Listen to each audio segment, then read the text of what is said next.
Hey, we gonna party tonight or what? Yeah, we are gonna party. So, what would you little maniacs like to do first?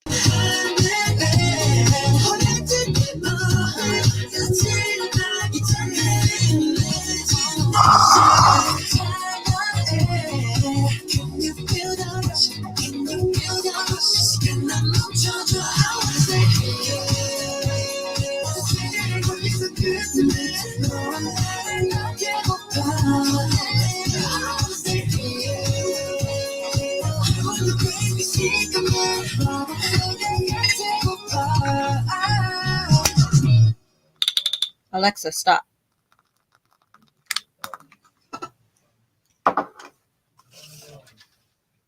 How's everybody doing? Oh, come on. Come on. Now it's not working. There we go.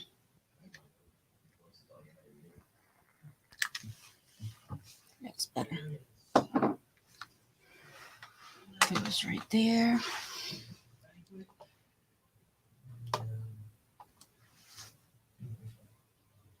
I just decided to play a little snippet of music. All I can play is a snippet of music, or else, the demonetized monster comes to get me.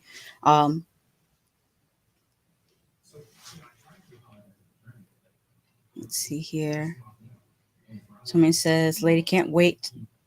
Da-dum, da-dum, da-dum-dum-dum, because I can't wait. Oh, new shoes."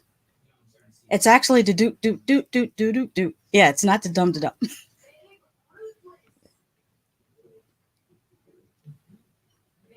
Fomenki Latte says, hey.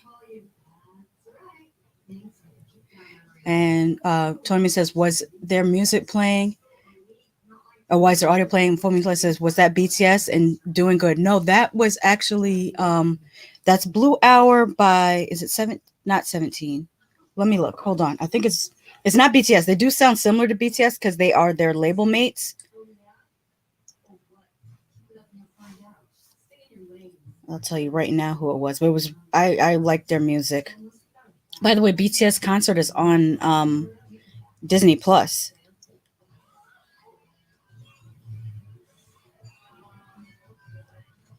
T by T. It was T by T, not 17.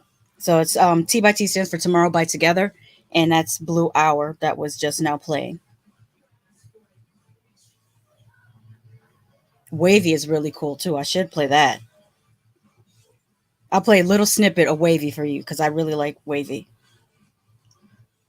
Loving the way you want it to. Touch me, tease me, fill me up. Calling. Someone in the way you want it to.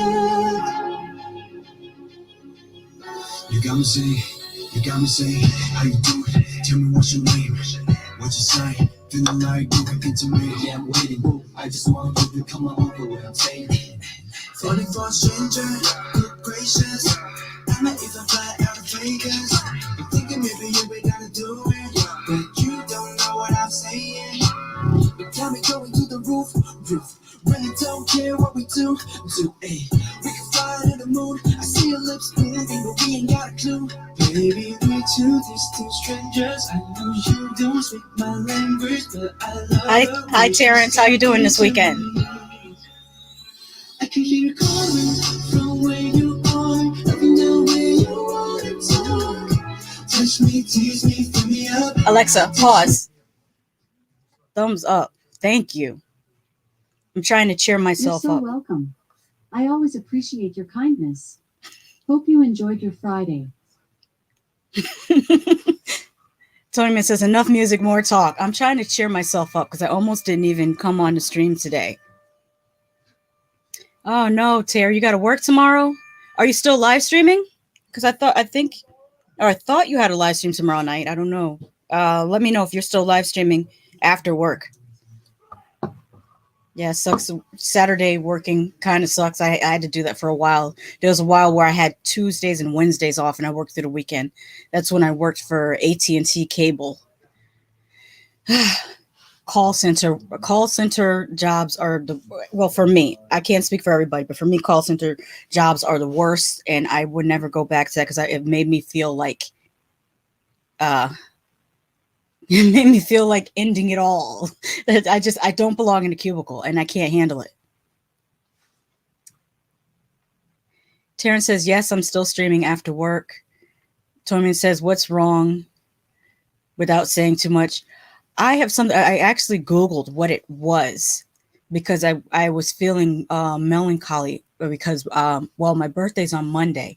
And when I Googled it to see whether this is like a normal occurrence, it is. There's something called the birthday blues where some people just don't feel excited about their birthday. I guess I'm one of those people now where maybe because I'm so old that I just don't, I'm so old that it almost doesn't matter anymore. It's not like, you're a milestone birthday.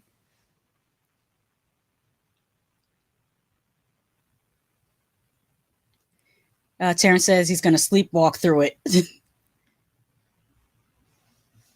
Tony T says, hello, everyone. Can't stay. I'm at work. I will watch the stream later. Have a great weekend. You too, Tony T. Thank you so much for stopping in.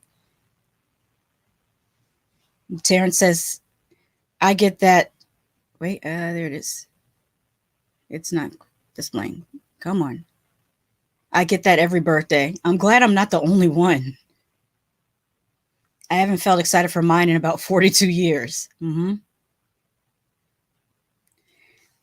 Latte says, I forgot about my birthday one year. I did too. Sometimes I forget how old I am, but this year I actually thought about it. And Number one, I'm the same age as Heather O'Rourke would be if she was still with us.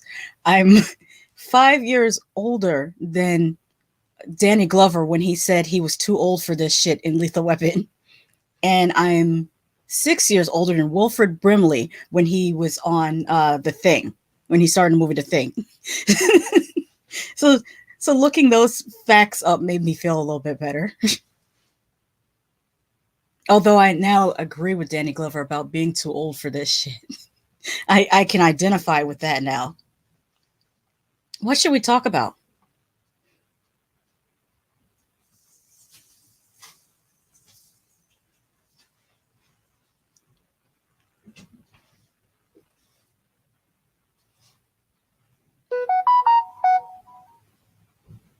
Terrence says, I get more excited for other people's birthdays. Yeah, that's another thing that has dampened my birthday for like the last, I don't know, almost 20 years, is that my birthday is the day after 9/11. So that's doesn't make people want to celebrate too tough with you. Also, growing up, having shout out to anybody that has a September birthday who grew up with people buying you back to school gifts. Nobody wants notebooks and pens for their birthday. Just letting it out there. Nobody wants back to school items for their birthday. And I think the only people that have it worse than September birthdays is December birthdays, because then they get the double gift. Oh, this is your Christmas and birthday gift.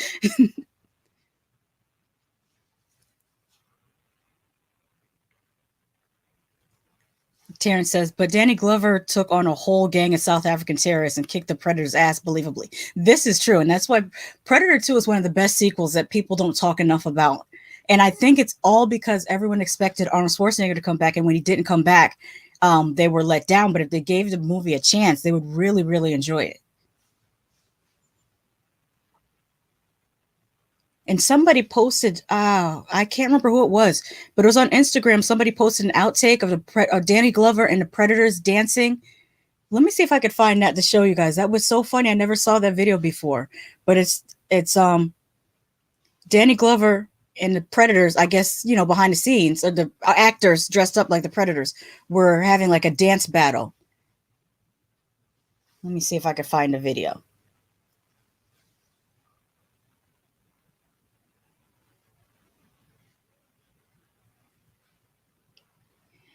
Toteman says, let's talk about me seeing someone actually wearing those ugly Yeezy Croc slipper looking things, and they're even more ugly in real life. Yes, I also saw the pictures of his school, and all the students have to wear those shoes, and I that alone would keep me from sending a child there.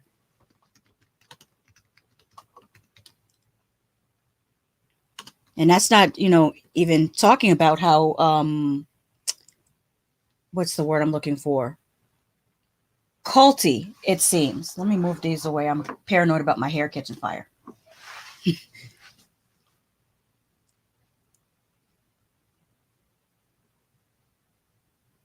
Okay, I found a video. I'm going to play it.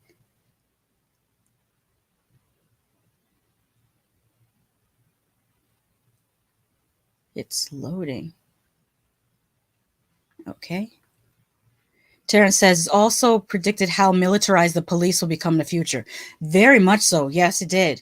If you go back and watch it now, and a lot of things they predicted, because the movie, I want to say it came out in 1990, but it was set in 1997. And it's like, if you watch Predator 2 and RoboCop back to back, you'll have some thoughts about the state of police and also for-profit prisons. But if you release both those movies today, you'd have a certain segment of society saying, it's too woke. Those people they just need to go back to sleep and leave the rest of us alone and let us enjoy things.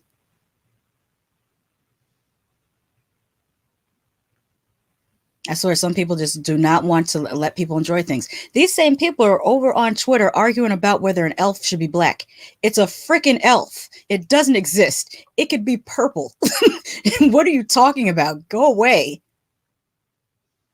It's so stupid. Like, I mean, and then when they use their Twitter fingers to type, it's like, don't you feel stupid? Don't you feel stupid? Arguing over what is canon to be an elf or an orc or a hobbit. Like, are you Are you kidding me? It's a freaking Hobbit. It doesn't exist. It can be whatever the hell they want it to be at any given time. And if that ruins if seeing brown skin ruins your enjoyment of something, you're a racist. Hate to tell you, hate to break it to you, but that's what you are.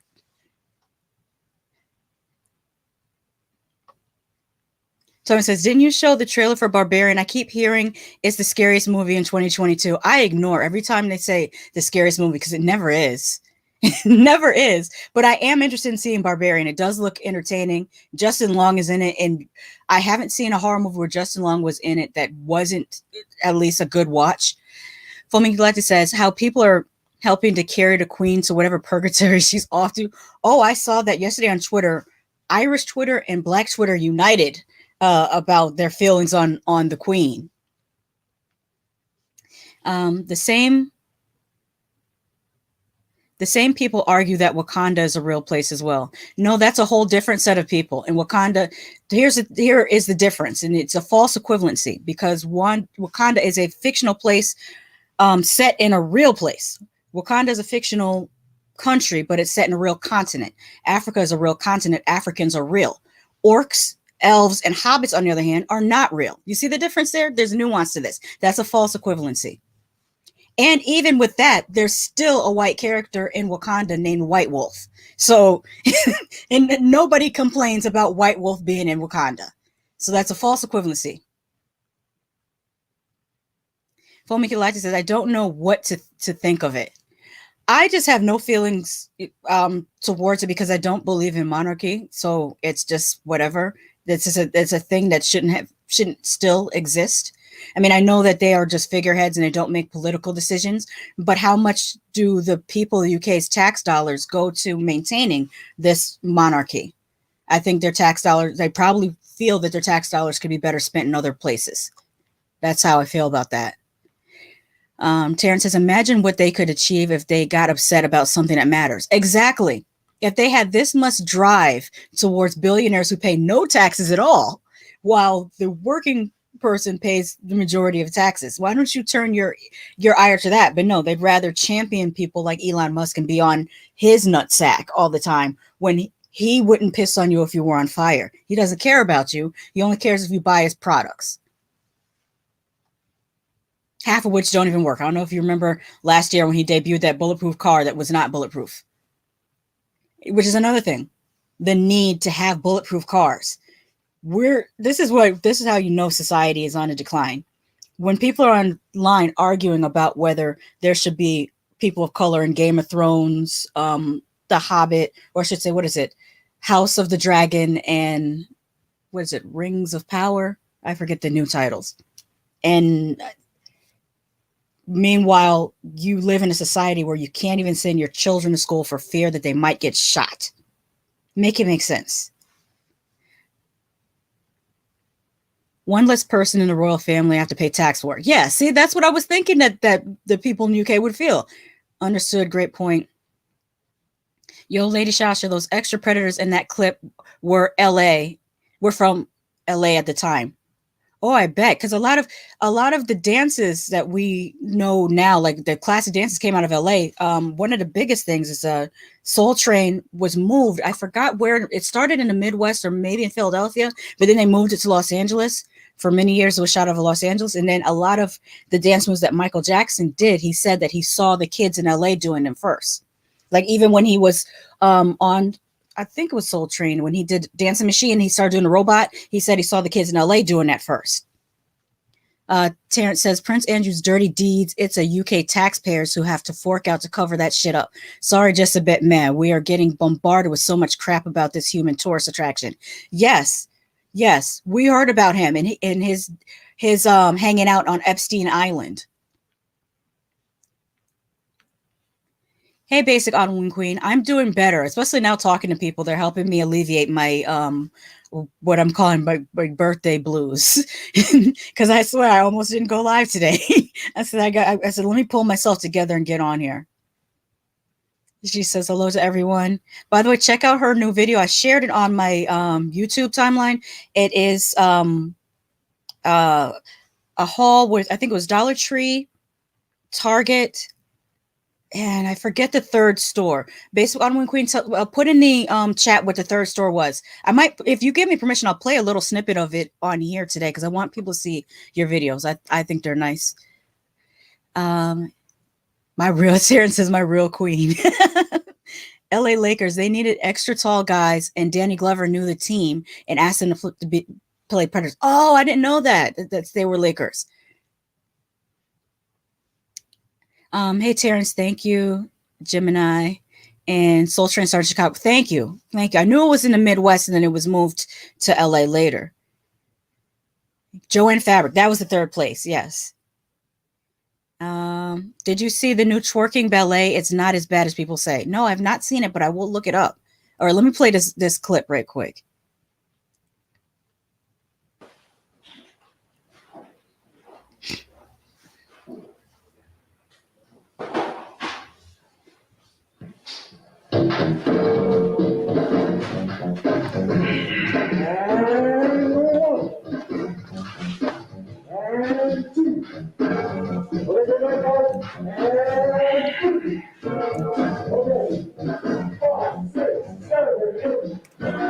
The way they counted it all 5, 6, 7, 8.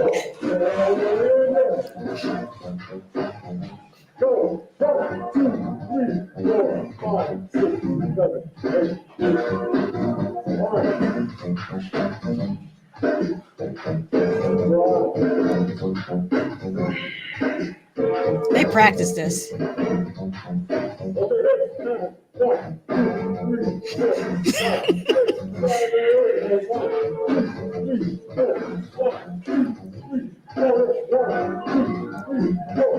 I need somebody to recreate this at a Comic-Con.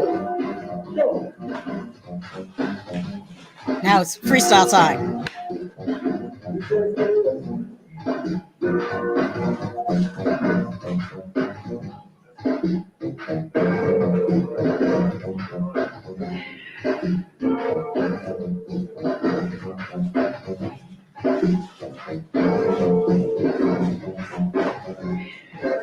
This also speaks to the durability of these costumes. Only to be on the screen for what was it, even a minute that they were on screen for at the end of the movie? That's commitment. You still voting out there, you ain't having it. Because this is a new dance, and it's called Predator.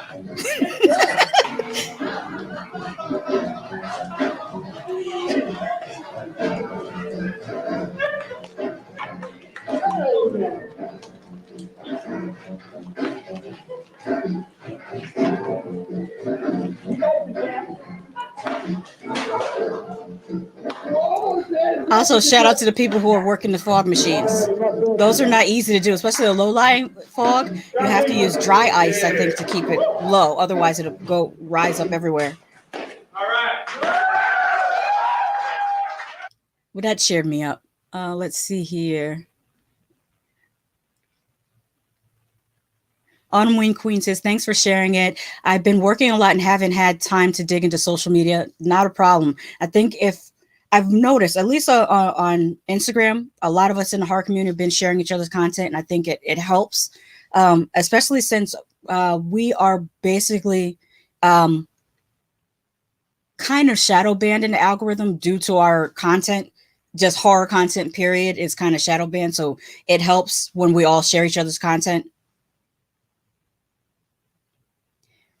You're wrong, based on Queen. It started in Korea on the Soul Train. Now that's funny. That's funny. And it's interesting how a lot of new soul music is coming out of Seoul, Korea. Terrence, that's a good one. Marty says, just woke up. Work was busy like a mofo, so I dropped out on my couch the minute I got home. Oh, that's good that you got a nap in. Those aren't spirit fingers. These are spirit fingers. I think that show enforced that myth that people of color are all great dancers, but in fact, all of them are pros on that show.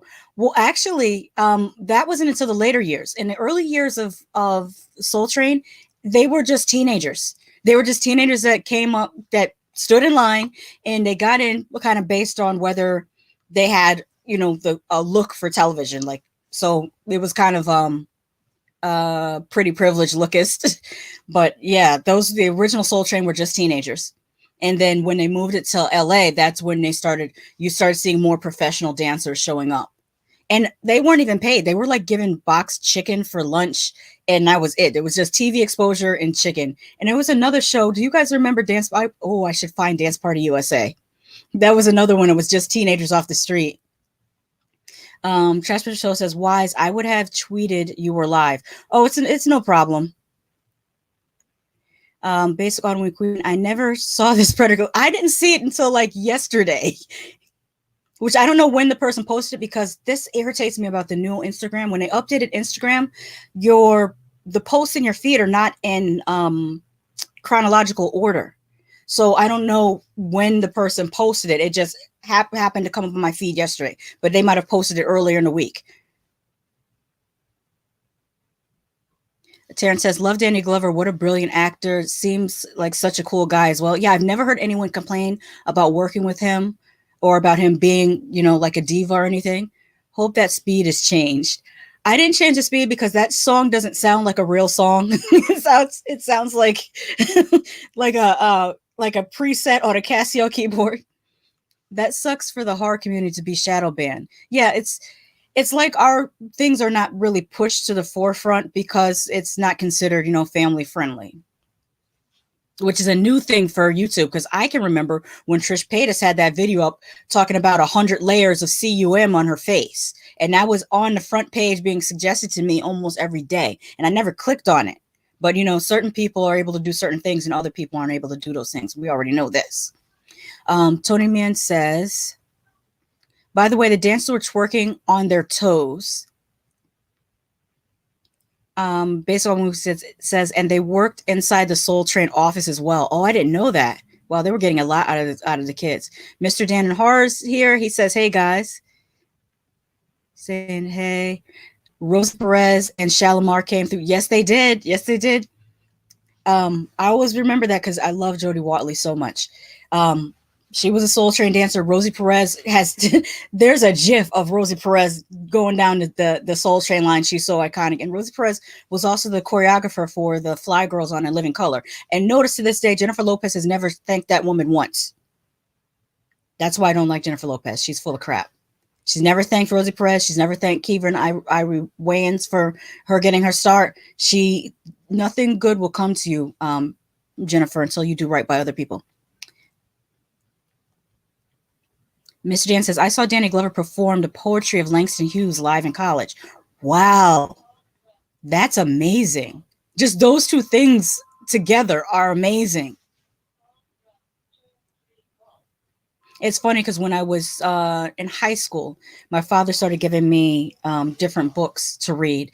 And one of them was Catch a Fire, the Bob Marley story. One of them was the autobiography of Malcolm X.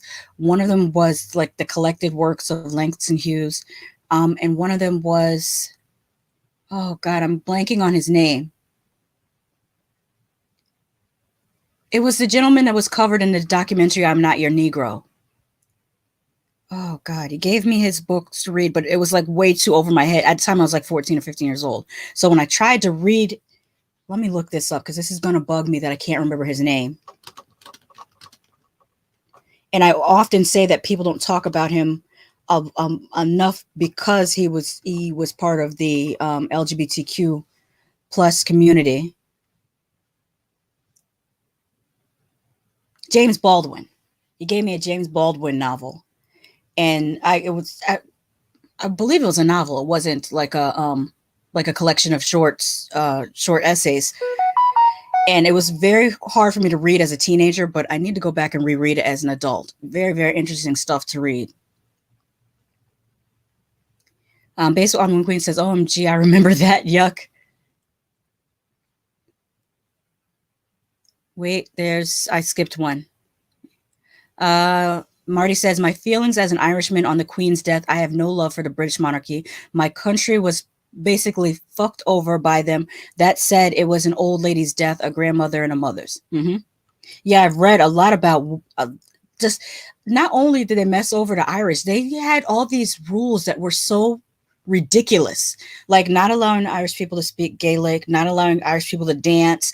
I think there was a time where they had to wear something that identified them as Irish if they came over to Britain. It was just a whole bunch of crap. And then, I mean, I'm talking about the light stuff. I'm not even talking about the heavy, like, almost parallels American slavery type of stuff that they did to the Irish. It was pretty bad. Even in America, the Irish were not treated well when they first came here. They were denied citizenship for a number of years. They used to not class them as white. And what's really weird is they would do this test where they would put a pencil in their hair. And if the pencil didn't fall out of their hair, they were not considered white. It also measured their skulls and said that because their skulls were a certain size, that they were not considered white. And so you would see signs where it would say like help wanted, Irish need not apply, or bar signs that said no dogs, no Irish allowed. It was crazy. Even the term, we have like negative terms in America, like the paddy wagon is what they call a police transport video. The fact that they called it a paddy wagon is because they used to round up Irishmen in that fashion. Another term that they use, hillbilly. Hillbilly comes from the Irish people that lived up in the countryside in the hills, and a lot of them were named William, so they would call them hillbillies. It's a mess. They didn't really give the Irish their citizenship until I want to say it was World War I or World War II, when they told them if they immediately, like the ships would come in from Europe and they would come to Ellis Island, and when the young men would get off the ship, they would say, you have to register for selective services and be in the army, or else you can't get American citizenship, because they needed the manpower. So that's how they finally got American citizenship, was they had to fight in the army. And then when they came back, they still had to deal with these signs that said no Irish allowed. Crappy stuff. Basic Almond Queen says, OMG, I remember that, yuck. And then Tony Man says, look it up. Maybe you can find the ballet twerkers. I will look up the ballet twerkers. Hey, Basic Autumn Queen and Terrence. I love Rosie Perez. I still do her dance. Yeah, that dance is called the Freak. And that's what the celebration Freaknik is named after, that dance.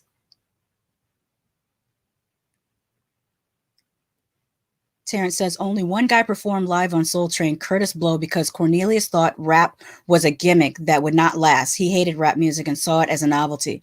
Yeah, my father said the same thing. My father's in his 70s, and he said that rap music was he called it a fad. He said, it's never going to last. Your rap artists, they're not going to be able to play Vegas. I remember my dad saying this, they're not going to be able to play Vegas. Like, that is the epitome of musical stylings. But what was funny is that my father's very into jazz music. And I told him there was a time period where they said jazz music wasn't real music and that it wouldn't last and that it was just for, rebellious teenagers. Sound familiar? Then they said the same thing about rock and roll. So music goes in cycles.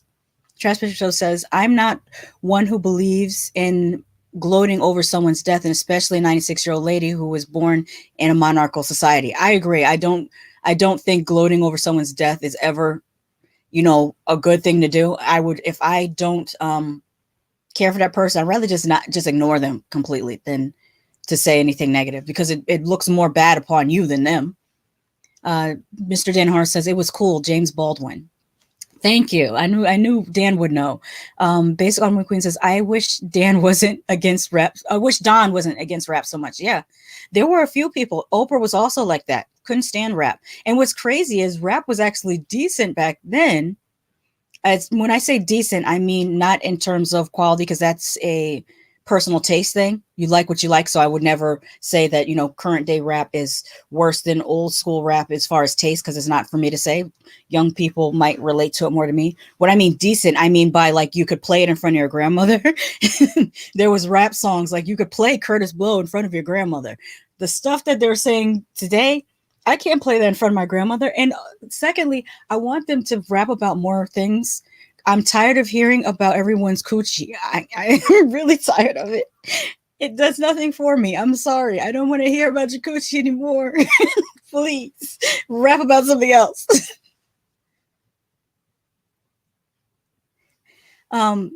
Outwin Queen says, I wish, oh yeah, I read that one. Terrence also guessed James Baldwin. Rosie called Jennifer fat. She probably still mad about that. Wow. On TikTok, they're going in on the Queen, Lizzie, LO, they are partying. Oh, I saw some Irish step dancers dancing to Another One Bites the Dust. And it was a TikTok. And I was like, let me get out of here.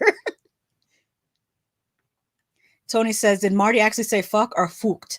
He probably pronounced it fucht, but I like how his pronunciation, especially when he says, there was something he said, and I just love the pronunciation. It's because of my American ears. I think that's the thing. That's why I think when I listen to Marty, when I listen to Terrence, even though two separate countries in the UK, but both have beautiful accents to my ear. We weren't loaded practice our religion. Oh, allowed to practice our religion in our country. Yes. I remember that too. Terrence says, there's a line in Blazing Saddles that pays reference to that. And there's a great book called When the Irish Became White. Yes, that's where I learned about this, from that book. I think it was called How the Irish Became White is the book that I read. Maybe that's the same book. You live much longer. Shall I fire out a pimp tweet? Go ahead, because I'll be on here for a little while. I've got nothing else to do. Tony says, did you know that Irish and Italians built the Brooklyn Bridge and a lot of them died from the bends, from being below sea level and coming up too quickly? Oh, I didn't know that. I did not know that. What's interesting is the only place that I've seen in the U.S. that groups those two people together is in New Orleans. There's an Irish-Italian parade. Jackass Whiskey and Pinto Beans. Hey, welcome to the stream. Says Richard Harris' greatest performance was as Cromwell. All right, I'm not sure. Let me look up who Richard Harris is, because I'm not bringing a picture to my mind to this person. Let me see. Richard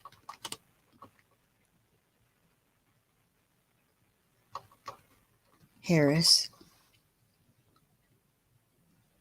He's an Irish actor and singer. Okay.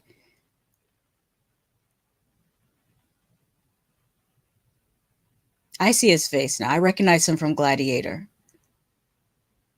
Okay, so Jackass Whiskey and Pinto Bean says his greatest performance was as Cromwell. And based on when Queen says, I don't care for Queen Lizzie, I'm not going to. Yeah. Let me see if I can find what Tony Min is talking about with the...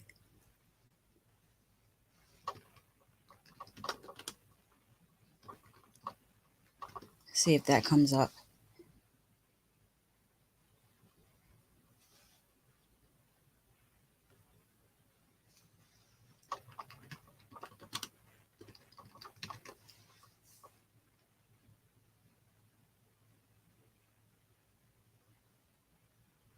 Oh. No, ballerinas. I see ballerinas learn to twerk for the first time. Yeah, it's probably still. Where did you see it, Tony Man? Was it on TikTok? Because it's not that it has not transitioned to YouTube yet.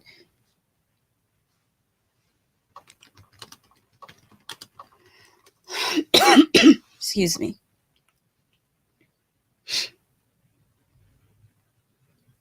Terrence says, yes, Grandmaster Flash and stuff like that were family friendly. Just MTV would never play them. The first rapper on MTV was Deborah Harry. And I think she has a place, to me, she has a place in hip hop history as well. And I feel like there should be a place for what I was saying this the other day, maybe not the other day, probably last month, that there should be a place for what I call white girl rap.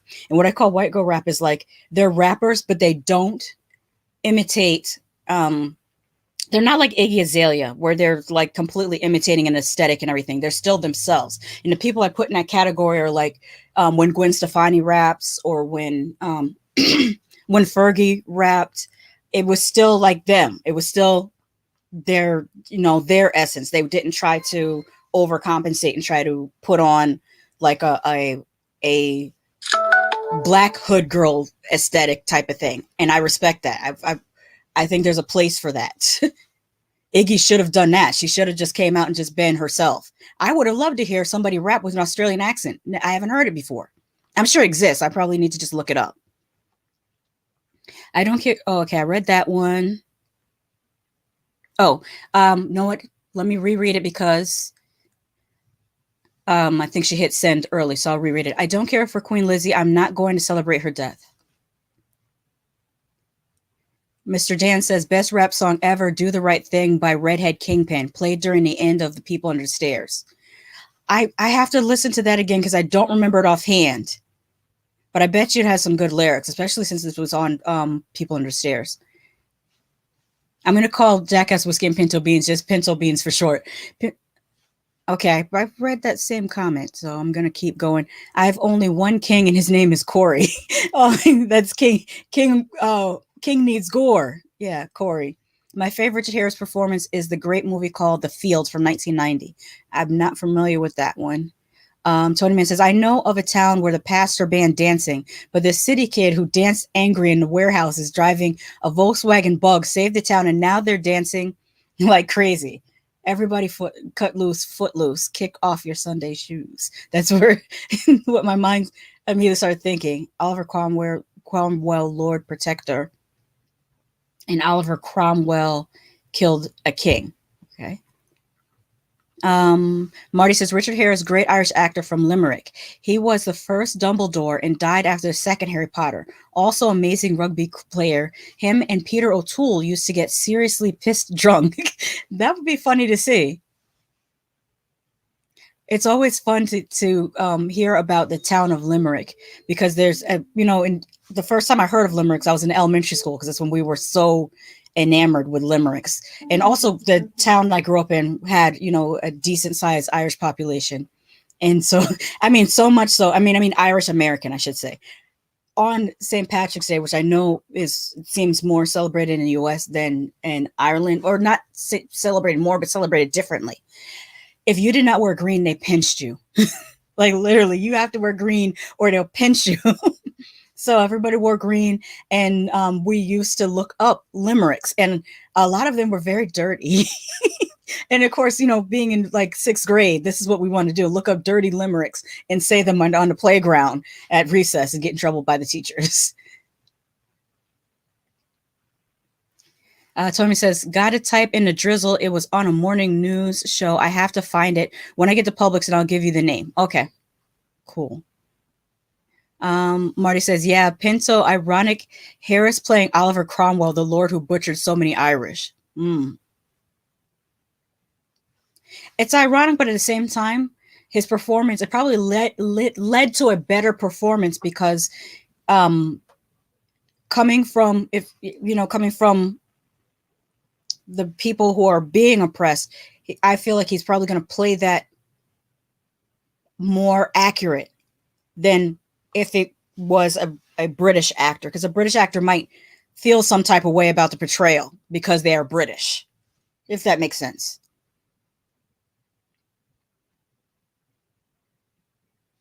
Terrence says, what about the Aries Spears Tiffany Haddish scandal? They're disgusting. They're really, truly disgusting.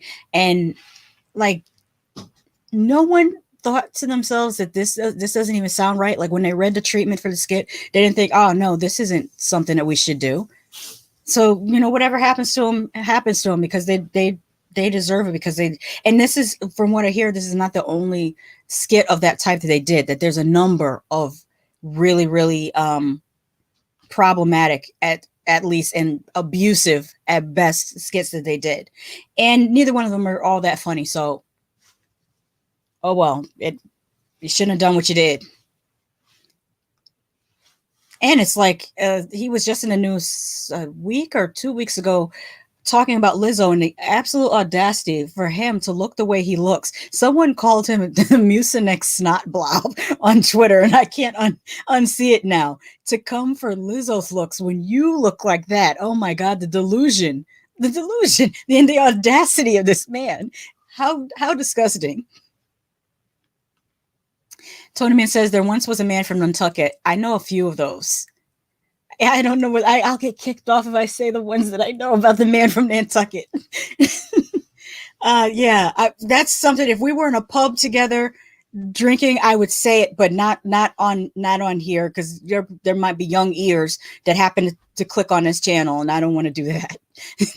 Terrence says, I always wondered why Key and Peele never associate themselves with Aries. No one does. If you notice, he doesn't really have any comedic friends around him.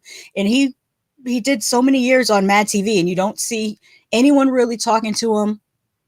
I can't think of anyone that really talks to him like that. And even Lunel said that he's just not a nice guy, that he's not friendly, that he's not nice to people. Terrence says, now I can see why. Pinto Bean says, Cromwell 1970 is a great movie. Great pike and shot great pike and shot battles. Got it. Fulmiculite says, I had forgot Aries existed. Exactly. I'm still baffled why so many of you guys eat corned beef and cabbage for St. Patrick's Day when the actual Irish dish is bacon and cabbage. I was told by Jen this, and when I told my folks, they were disgusted. Yeah, I have been served corned beef and cabbage on St. Patrick's Day too. I thought it was a thing. I didn't question it. The same thing with the kilt thing. I didn't know until Marty told me that the kilts are originally from Scotland and have nothing to do with Ireland. Because I literally grew up seeing people who identified themselves as Irish wearing kilts. And I just thought, oh, well, that's what they do.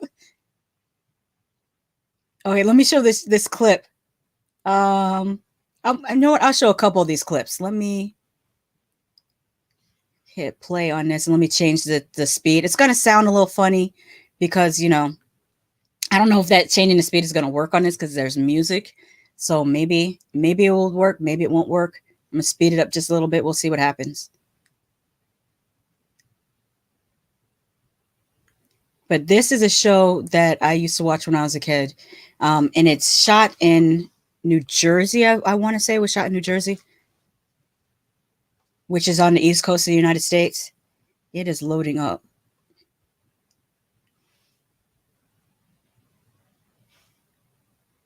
Tony Man says, don't hate Marty, you fucking arsehole. Well, Tony Man, you need to explain. You have made cabbage and corned beef that you said that your mother, whose family comes from Cork, is it Cork? Yeah, I think it's Cork, Ireland.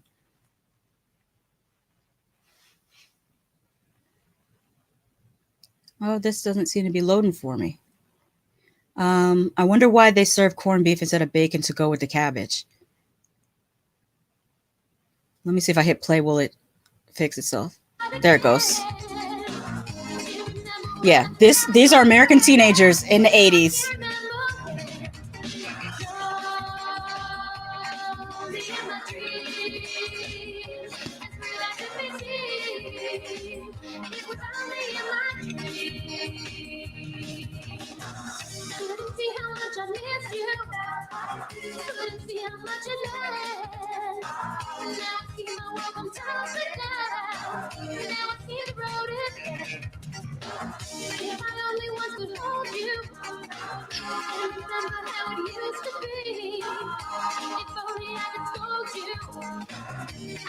In honor of our second anniversary, today's Starline is devoted. By the way, that's Kelly Ripa when she was a teenager. I don't know if you remember Kelly Ripa from Regis and Kelly, but this is her.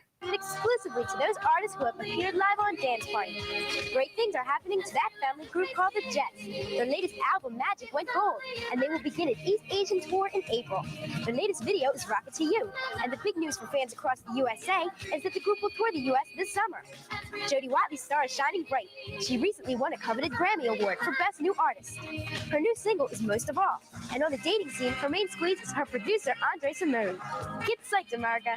Debbie Gibson will join the dance party as we trek to the winning school in another chance to dance. Stay tuned, it could be your school. Busy Debbie has been shooting her new video, Foolish Beat, and daydreaming about doing a duet with awesome rocker Billy Joel. Until next week, this is Kelly Ripa for the Starline. Happy anniversary, dance party. I just had to show that to y'all. that was, it might have been only a regional show. I don't know if it was played in the, like all the way across the US, but it was played on the East Coast. And they used to have auditions at high school football fields. Like they would go to the high school football fields and have teens come out and dance, and they would just pick, whoever they thought was a good dancer and had good styling, because all these teens are wearing their own clothes. There's no costuming, there's no makeup. Like you show up how you show up, and that's, I think, probably the only people that get costuming is like the host, like Kelly Ripa, and I think she went on as a dancer first, and then she became a host, if I remember correctly. Based on when Queen says, I didn't like Dance Party USA. I kind of liked it because, I think because of where I grew up in Connecticut, New Jersey, New York were kind of similar culturally. We call it the tri-state area. And it also had acts on there that they didn't play anywhere else. I don't know if anyone's familiar with freestyle music. Freestyle music was a type of dance music that was mostly performed by Latino people from New York. I think there might have been some groups from New Jersey, but most of them were from New York. And most of them were Puerto Rican, although there were some that were not Puerto Rican. And they didn't get really played on Soul Train, but they did get played on Dance Party USA. I have no idea. It carried down from my grandma, so it's difficult to ask her about the corned beef and cabbage. Such bad hair. I kind of want that hair back. I liked it. I never had it, but when I see it in other people, I'm like, that looks kind of cool. That's the only my grandma would fix cabbage with bacon or fatback. My grandmother makes cabbage with kielbasa. I don't know where that comes from, but that's the way she makes cabbage. It was cabbage and kielbasa and maybe some chopped up potatoes in it, but it's really, really good. And then she also makes salmon in it's like a tomato sauce that goes into salmon and rice. You know what's funny? I was in a store the other day with my mother, and I said, are you going to get some more salmon? She said, yeah, I'm going to get some more salmon. And it occurred to me, why do I say it differently than she does? She says salmon, and I say salmon. And I don't know where that came from or why I say it differently than my mother. But there's an L there. So I say it. But the best thing my grandmother makes is gumbo. And that's just like, if you have a grandmother that's from New Orleans and she doesn't make you gumbo, do you really have a grandmother that's from New Orleans? And the pot liquor was the best part. Let me see if I can find an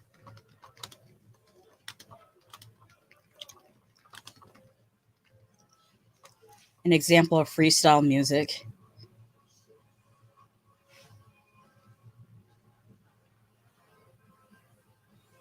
Oh, darn it. I didn't mean to click on that. Go back.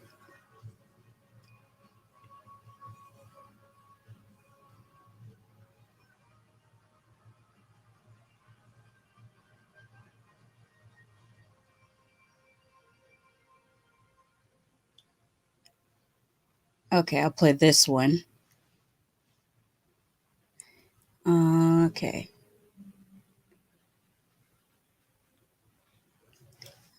Pinto Bean says, I think my references are too old. Cromwell used to elicit very negative reactions from the Irish. I can say Cromwell whenever I want. Yeah, he was a very good leader of men. Cromwell rules. Okay. Tony says, cool whip or cool whip? Chester Gordon. Yeah, I did used to say Chester Gordon because when I was a kid, I thought they said Chester Gordon's fisherman, but I guess it's trust your Gordon's fisherman.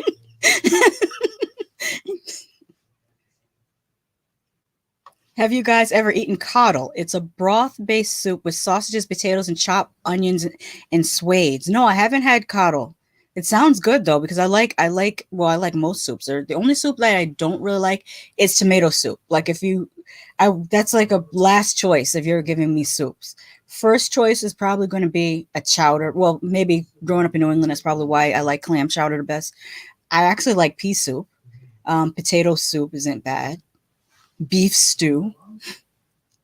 All right, this is an example of the freestyle music that they used to play on Dance Party USA that they didn't play on Soul Train.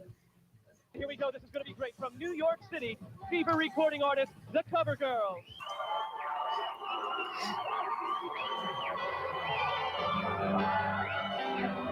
And the audio is sped up a little bit, so it's not going to sound exactly the way it's meant to sound.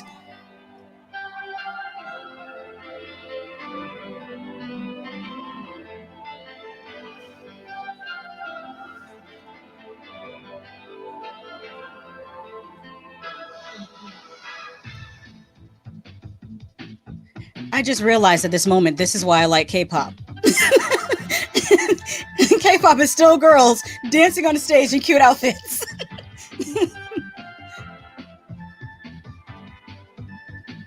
And really, it goes back to the Supremes when you think about it.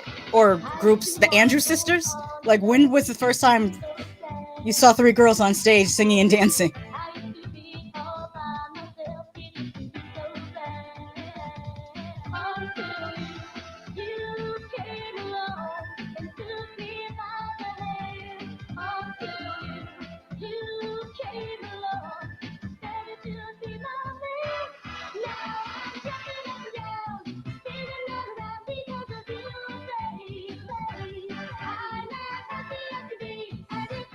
Can you imagine being a teenager during this time period and being able to dance that close to like different musicians and nobody ever like tried to attack them or anything? And the little boy dancing in the front, he's actually 14 at that time, but he just looks really young. When this came out, I was in 7th grade. So like I wasn't old enough to go to this, but I was watching it on TV.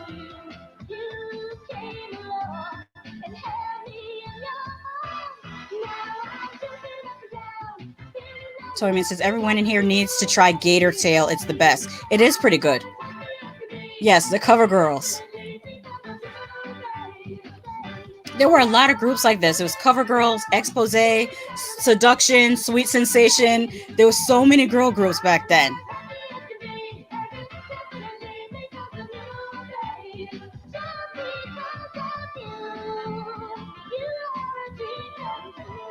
All right, I'm not gonna play the whole thing because I don't want to get dinged because I'm already tempting fate by just speeding up. But Marty says, dude, Cromwell was monster to the Irish, and I consider him far from a great man.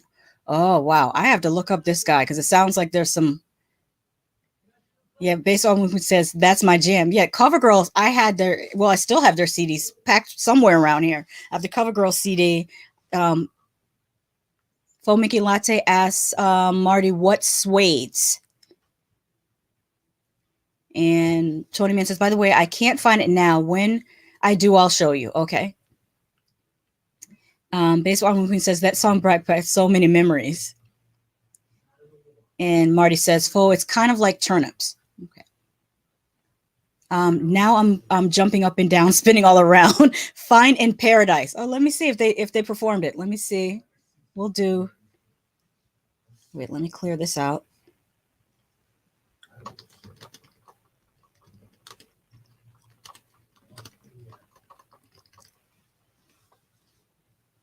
Let's see if they performed it on there. They don't have In Paradise, but I did find Expose. I'm gonna play that one because I love this song. Let me read some more comments. Baseball Queen says Bananarama. Yep. Cruel Summer. I love that. Foamy Gladi says the K-pop industry did model their companies off Motown. Yes, they did. I'm glad I'm not the only person that knows that and notices this. That's why I get so irritated when people say in the US, oh, they're too trained. This is what we used to do in the USA. New Edition was New Edition because they were trained from little kids. And then they were trained well. The Supremes were trained for 3 years before their debut and 2 more years after their debut. They were trained. And also, outside of just the girl group thing, do you think Slash picked up a guitar at 24 and just started shredding? No, he was trained. He was a trained musician. He probably started taking guitar lessons as a small child. I don't understand why in this country we accept children learning skills if it's sports related. I've seen, especially being in Florida, I've seen little kids they can't be more than 3 years old. And they're running around in circles with helmets and pads on trying to play football. And I'm like, those are babies. You put football helmets on babies. But if I say, oh, let's train someone to sing and dance a little bit better for a year or two, that's too trained. That's too regulated. And now what do you have? We have now a bunch of whisper singers that freak out every time they have to go on tour because they're untrained. Sorry for my little rant about that, but I just had to say that. Now, are there things that K-pop can improve upon? Yes, they can improve upon being less, like the training is great, but there also needs to be more of the artist personality. And I think that's the reason why BTS has gotten bigger, and also Blackpink, why they've gotten bigger and surpassed so many other K-pop groups, because they allow their individual well, they call them teams. They're team members. They don't call them, and I think that's a good way of thinking, because when you think as a team, then there's less infighting. There's less. Nobody came to see you, Rufus. If you ever seen the 5 Heartbeats, you don't have that. Nobody came to see you, Rufus type stuff. When you make sure that everyone feels like they're all worthy. But like I got off my point. My point about Blackpink and BTS is that they have surpassed other K-pop groups because of them being able to show their individual personalities more, which I think is a good thing. They're still very highly trained and skilled, but they're able to go off, do their own mixtapes. They're able to improvise and add things to their music because 3 of them are producers. So I think that's what makes them surpass other K-pop groups, where the people are not instrumental in the creation of the music or the production of music. They're just kind of told, this is what you're singing, this is how you're going to dance. So I think it's a good compromise. It's a good compromise to be very skilled and trained, like a Stevie Wonder was skilled and trained since a child. And this is why we don't have a Michael Jackson, a Diana Ross, a Whitney Houston. Whitney Houston came up being trained to sing in the church, still training, years of training. We want to pretend like, oh, we're just plucking people off the street and they just, magically know how to do stuff. That's not how any of this works. And that's how you end up with mediocrity. If you want to surpass mediocrity, then you have to work hard. You have to train. You have to get better in your craft. All right. Tony was saying the point of no return about busting a nut.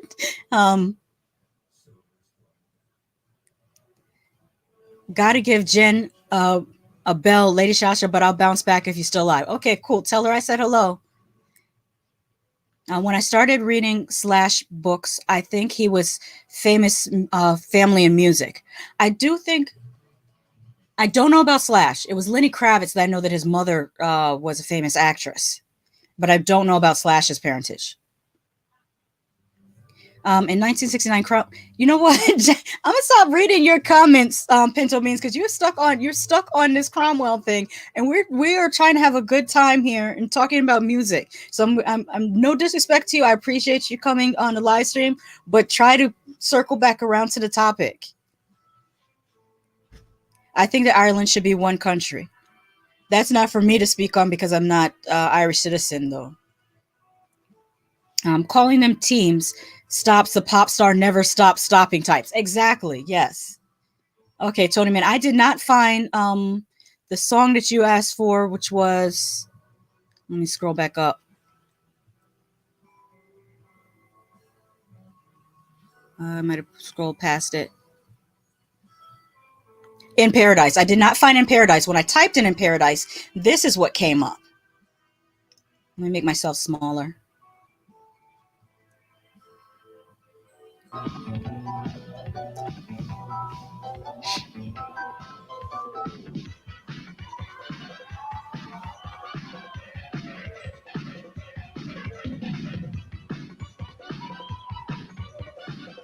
Now, this is not the same group I just showed you. This is Expose. But like I said, when I was in middle school, we had a plethora of girl groups and guy groups. But like I said, this might have been just regionally in the tri-state area, not throughout the U.S. And like I said, most of these groups were Puerto Rican girls from New York.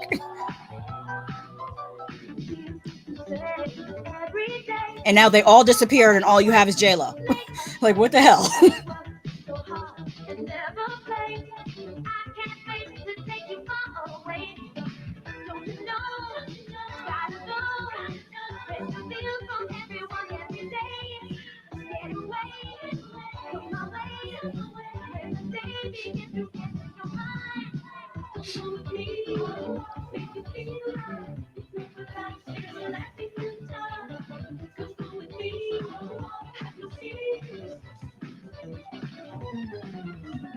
Yeah, Fominky Latte says they don't want K-pop idols to show their real personalities half the time, On the other hand, some of them need to dial it way back. Yeah, well, from what I've read, that a lot of times they try to not show. Let me stop this. I've read that a lot of times they try not to let the K-pop idols show their real personality, especially when they're young, because they fear having to deal with media issues like how we have in the US, where someone like Doja Cat gets on Instagram and shaves her head and her eyebrows, or where you have like someone like Boozy saying a whole bunch of homophobic stuff. Like, so they kind of like really regulate their social media presence because they don't want those type of controversies to pop up. But there is a medium, and that medium is called there was a term for it where they used to train people. Media training is actually what it was called. It was called media training. And we got two polar opposites. You have Korea over here on one end of the spectrum being so hyper regulated that they can't show as much of themselves as they would like, and you have America being so freewheeling and off the chain that they're telling us too much about themselves. They're on Instagram and TikTok and I don't want to know as much about you as you were trying to tell me about you. Go away, go on vacation. But I know that they're kind of forced to do this because the labels want them to have a strong social media footprint or social media presence, but they're doing it in a very negative way. Like going on social media and starting drama to promote your album. Not the best thing, and also it doesn't translate to album sales. What happens is you go on our American artists, some of our American artists will go online, start all this kind of crazy drama. Everybody talks about their drama, and yeah, they get the clicks and views for the algorithm on their social media presence, and their social media is popping. Then the album comes out and they sell 50,000 copies. So it's not translating over to the record sales or the streaming numbers. So they need to stop doing it because it's not working. Meanwhile, over on the reverse of that, the K-pop industry is doing a wonderful job of their production. Like their performances, awesome. Their stage presence, the fashion, most of it. There's sometimes it's hit or miss for me, depending on which group it is. But they really create a compelling spectacle, which is what Michael Jackson always said to do. Create a compelling spectacle. They're great with that. But some of the groups, you don't hardly know the members, and other groups are really great at showing the members. Like I think Twice is one of the groups that has been really good at getting the public to know their members by releasing little shorts on YouTube with just them interacting with each other. BTS, like I said, BTS has been good with that too, releasing things that they give you just enough, not too much, just enough so that, okay, we know this member over here is very much into art and going to museums and that type of thing. And we know that this member over here really loves fashion. That's their thing. So they show you enough so that they become a more rounded personality, but not so much that I need to know all your personal business. I like that. I like that in between. Tony Man says, according to Wiki, Slash's mom was a fashion designer and designed for AB. I don't know what AB is. I can't recall. Lordran is here. He says, hey, Lady Shasha and family, what was J-Lo's name on In Living Color? It was just Jennifer Lopez, wasn't it? It was just Jennifer, as I recall.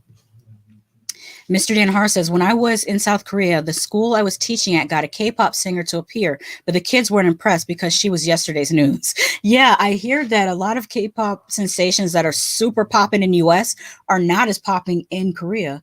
And I've read that K-pop isn't even the most popular music in Korea. Trot music is actually more popular than K-pop music. Tony says, Bowie, Joplin, and Ringo, his father designed album covers for Neil Young and Joni Mitchell. Wow. Oh, yeah. So he's a nepotism baby. But at the same time, he's still super talented. So even though nepotism absolutely helped him to get to where he got, Slash is still, you can't say that he is not a good performer or musician. He's an amazing musician. Tony says, my favorite K-pop song is the Stalker song. Oh, I think, wait, are you talking about Twice, Yes or Yes? Because that's, if guys sang that song, it would be so problematic. Pinto Bean says, I'm not homophobic, I'm phobic. Okay. Still not on topic. And she was only 25. Yeah. Yeah, that is a thing across the board with pop music, is that they I mean, I get on the one hand they want to have artists that teenagers relate to, and that's the positive thing. And I think it's cool for kids to see themselves reflected in different art forms. But the negative is a lot of times the music industry wants pop stars to be excessively young so that they can rope them into, I'm trying to trying to not curse, horrible record contracts. And you're more likely to sign a horrible record contract if you're just now 17, 18 years old. Well, 17 technically you're not allowed to sign a contract, but for some people their parents signed it like that. That's what happened with Taylor Swift. Her parents signed her first contract, which was crap. So they really love to have people that are young enough to be naive enough to sign away their rights to a lot of things that they shouldn't sign away their rights to. That's the real negative aspect, because I don't see why people can't be older and be pop stars. We had them in the 80s. Pat Benatar was 29 years old when she was singing Love is a Battlefield. Phil Collins would never get signed today. They'd be like, he doesn't have the right look. So it's terrible. I'm going to find that one for you, Tony Man. It's going to sound crazy because it's sped up and it's already a fast song, but I'm going to play a snippet of that because I love Twice. One thing I do also like about Twice is one of their members was suffering from depression, and they had to go on tour. And so they actually, got her good psychiatric help. So she took time off and she was getting counseling and therapy. And during the tour, when they did their dance numbers, they left the spot where ordinarily they might, over here, they might just re-choreograph things, or they might make people stand closer together. But what they did is they left the spot where she would be dancing open. And then when she was better, she came back to the group and in that same spot. And I thought that was such a good thing to pay tribute to her while she's receiving help, was to leave that spot open where she dances and not have anyone fill it in. I thought that was really, really cool.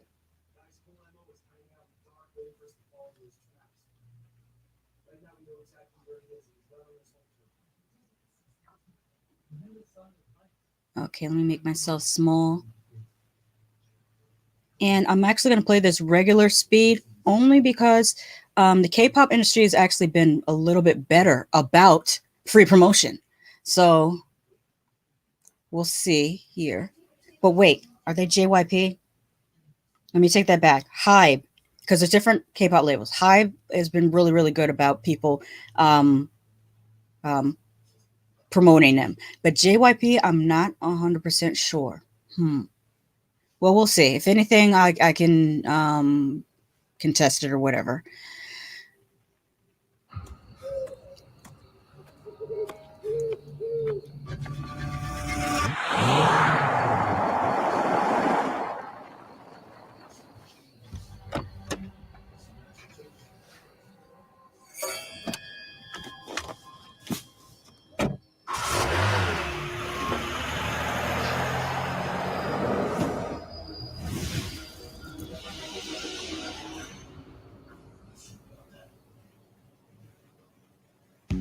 Hey boy, look, I'm gonna make this simple for you. You got two choices, yes or yes.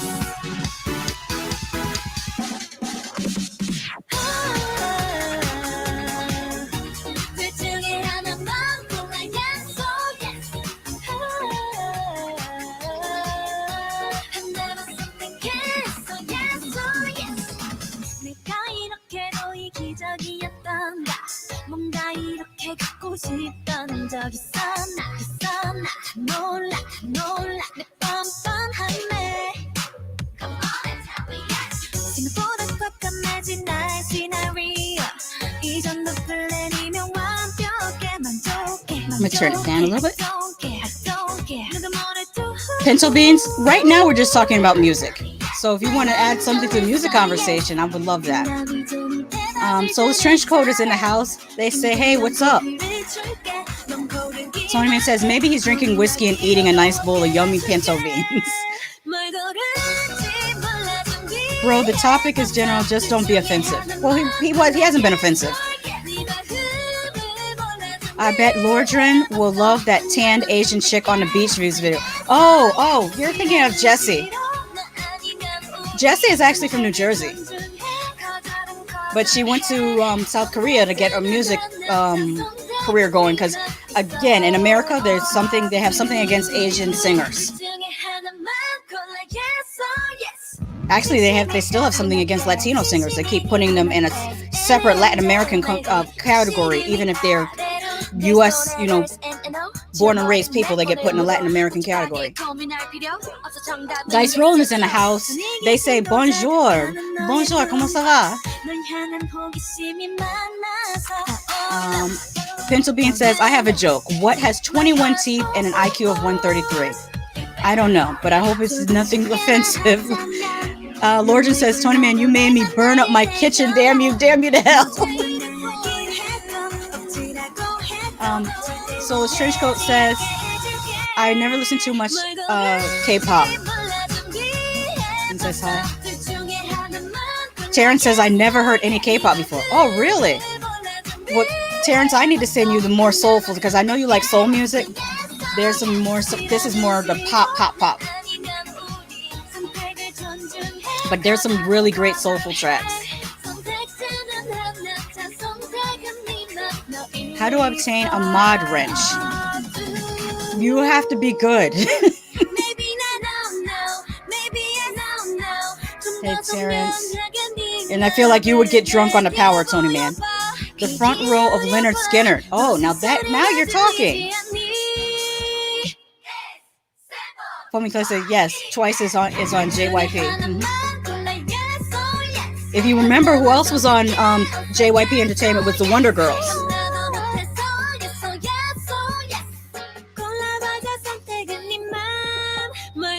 So what I should show you guys the music that the song I was playing at the beginning, because those dudes, Wavy, they're actually a Chinese group, but they are managed and produced by a South Korean label.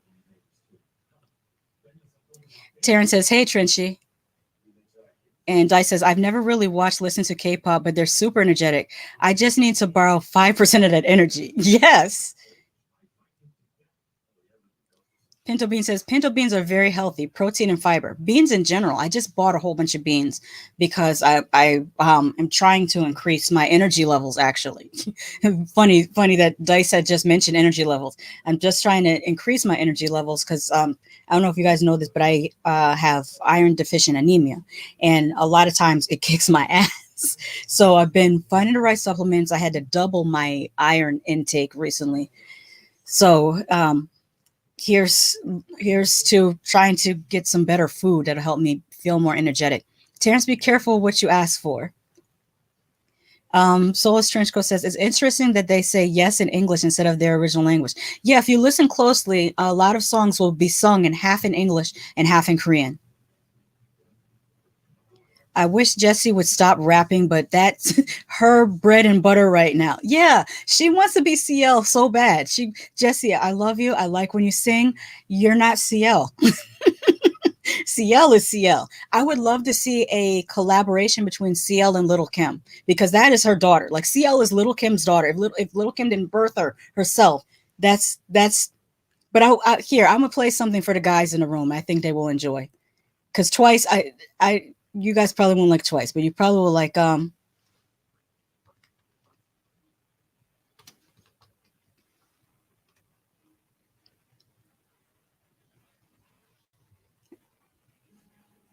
gonna play Hoi Lin for you. I think you guys will like Hoi Lin.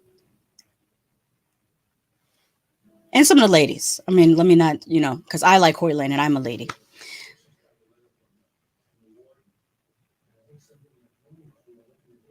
Do like this. And also this has more of a R&B sound and less pop sound. I have tons of energy to give out. Who wants some?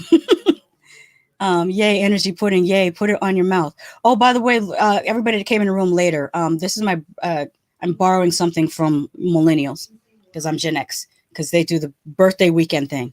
Back in my day, you got one day. It's your birthday.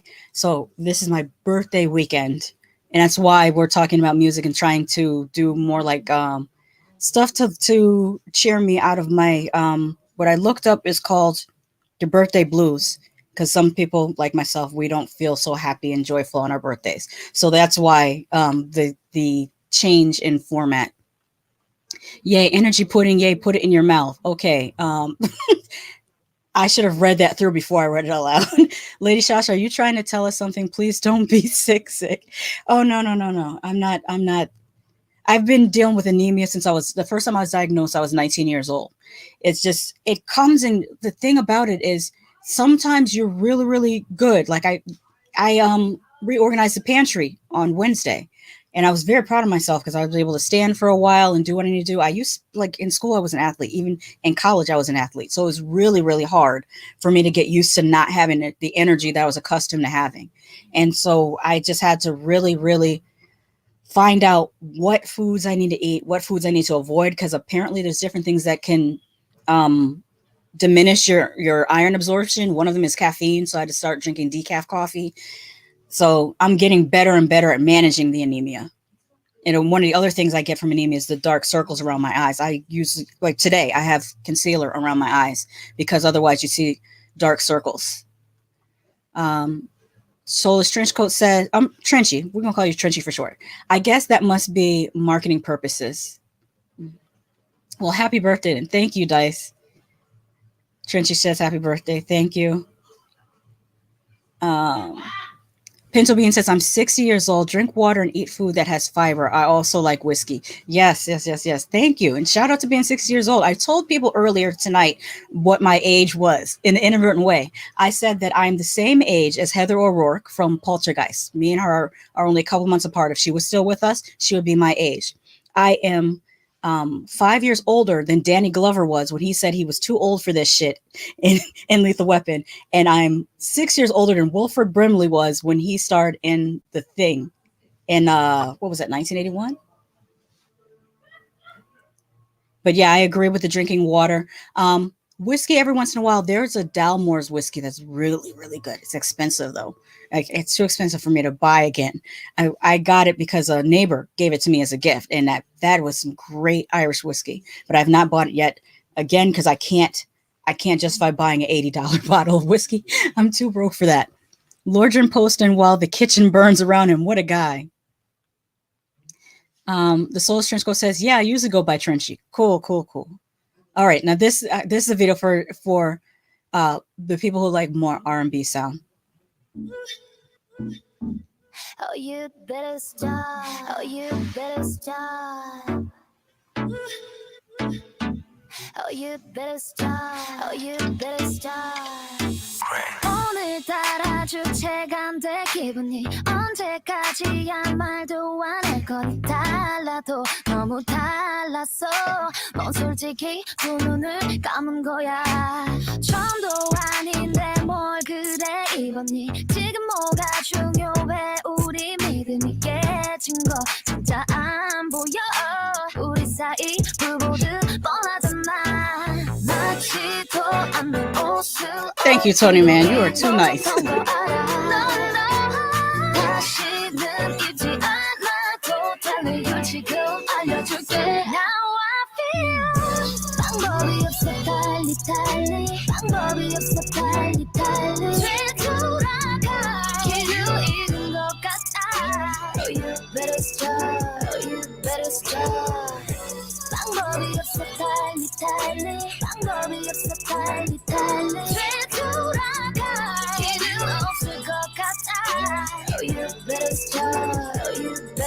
참 많이 노력했는데 내 맘 다 올라했는데 왜 몰라주는 걸 넌 계속 가슴이 난 답답해 우리 마치 식고 가는 커피 꺼져가는 촛불 같아 좁혀질도 절대 안 좁혀지는 우리 사이 나도 사실 내 입으로 말하기 싫어서 계속 기다린 거야 방법을 알고 있어도 서로 지쳐서 힘에 부치는 거야 우린 하나큼 했어 나도 알아 근데 이대로 끝인 게 아까워 하지만 또다시 우리 생각해보면 방법이 없어 달리 달리 방법이 없어 달리 달리 되돌아가 길을 잃은 것 같아 Oh you better stop Oh you better stop 방법이 없어 달리 Okay, let's see here. I'm not gonna play the whole thing, but whoop. So Trenchcoat says, haha, I like how you did it in puzzle form. I suffer from ennui, and that's why I drink. Is ennui similar to melancholy? Hold on, let me Google this. Ennui.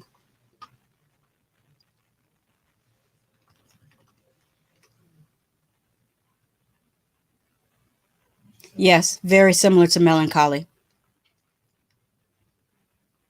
Yeah, I get that. Well, I actually have suffered from depression many times over the years, like to the point of being hospitalized for it. Drinking may not be the best outlet. From my experience, the way that I have learned to deal with my depression is several things. Number one, stop judging yourself by other people's standards. That's the biggest thing. Is sometimes we grow up and we have kind of things that play over and over again in our heads. We have to stop listening to those things because they are tearing us down instead of building us up. So it's a matter, well, mind you, I'm coming from a place of having gone to years and years of cognitive behavioral therapy. And so a lot of that has to do with how we retrain ourselves to think. So the one thing is cutting off those negative thoughts, which is very, very hard to do. The way that I started to work on cutting off those negative thoughts was to redirect my focus onto the things that I love. One of the things that I love is music. Music has the power to make you happy, has the power to make you sad, has the power to make you cry, has the power to make you feel energy. So pay attention to what types of music you listen to and how they make you feel. And if there's types of music that make you feel good, play those types of music. Even if you play the same song every day, if that same song makes you feel better, play that same song. The other thing that I've been working on still is like in figurative terms, they say it's feeding your inner child. But to me, that means rediscovering the things that made me happy as a child and finding ways to still do those things as an adult. Because that child, you're still that child. You're just an adult version of that child. And for me, that's music, horror movies, getting back into doing some artwork again, just trying to bring back the person that you were before the world beat you down. Because for a lot of us, the world has beat us down, whether it's from your family, from your peers, from your job. You have to pour back into yourself the things that were drained out of you, if that makes any sense. But yeah, try very hard to remember what made you happy when you were a child and try to do those things again to your best ability. Because clearly, there's monetary concerns, time constraints, job constraints. But, I hope you guys get the point. Trenchy says, oh, sorry to hear that, Pinto. Tony Man says, damn. Lorgen says, what the hell? Yeah. This is also K-pop. It's not all cutesy. It's got different.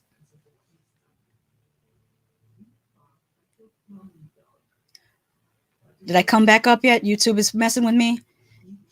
Yeah. Terrence says, they got her. Terrence says, at it again. Oh no. Am I back? Let me see.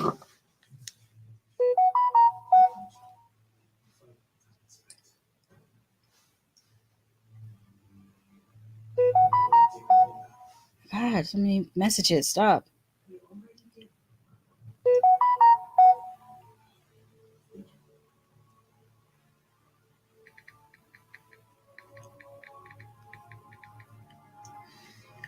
Okay. Damn, you have so much sites to show you. I was just getting into the groove. Damn, Asian girl was killing it though. Yes, she was. They suspended your stream. Speed the song up. We lost you for a second. Oh, am I back?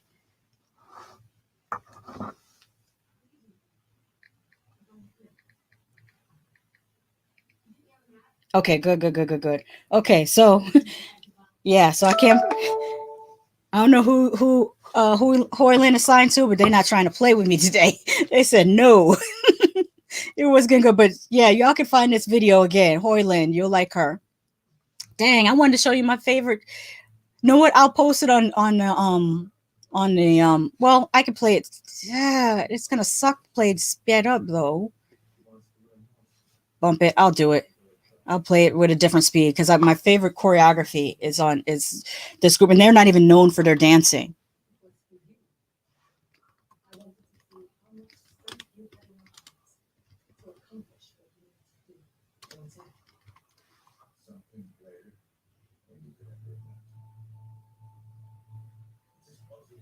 Let me see, is this the right one? Yeah, that's the one. Okay, so I hate to speed it up because it makes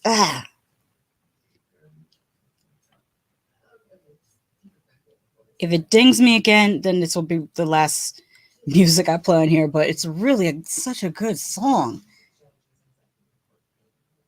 But this is my favorite choreography. I'm just going back and forth whether I should. You missed my whole you missed my whole soliloquy. I don't even remember what I was talking about.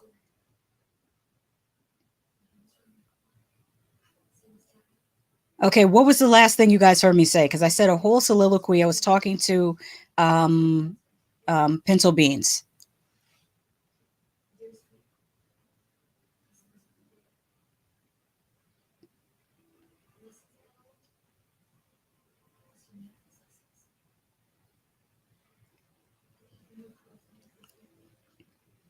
Okay, I'll say it again at the end. It was about fighting depression and fighting melancholy and ennui. But I'll play a little bit of this. This is a different group, Red Velvet.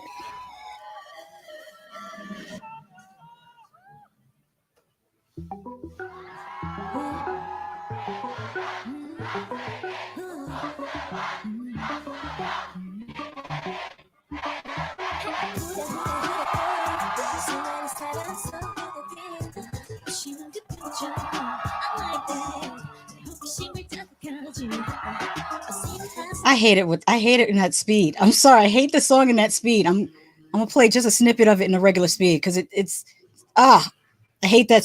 Hate it sounding like that. This is how it's supposed to sound.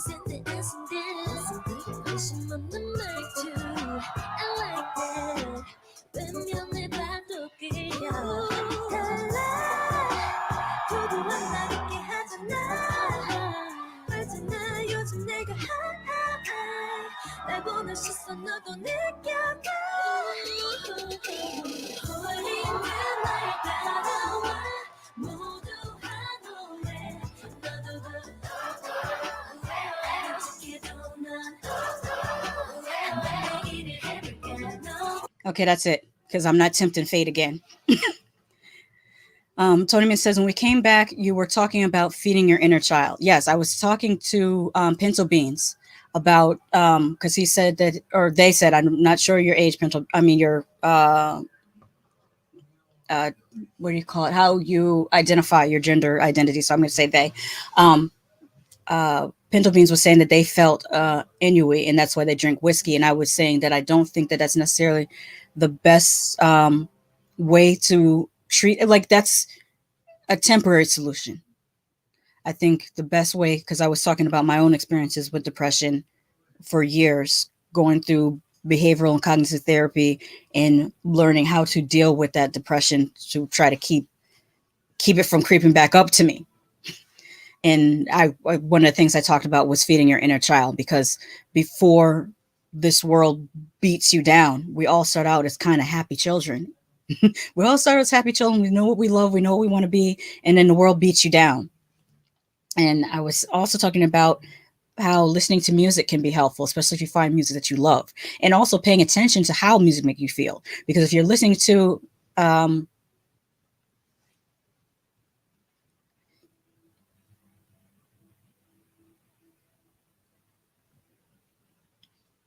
I turned it off.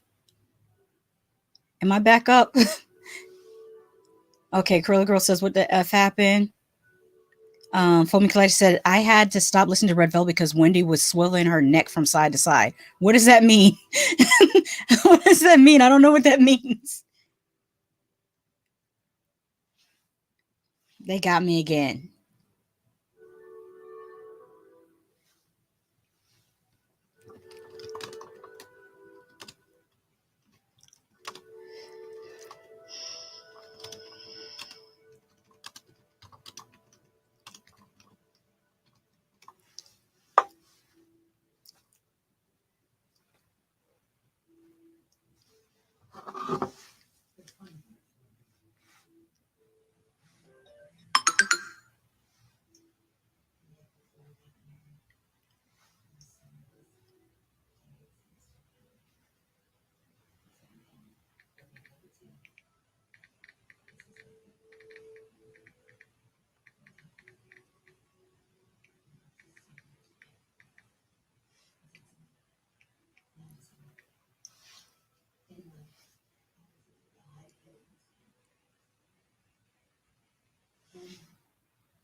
Okay.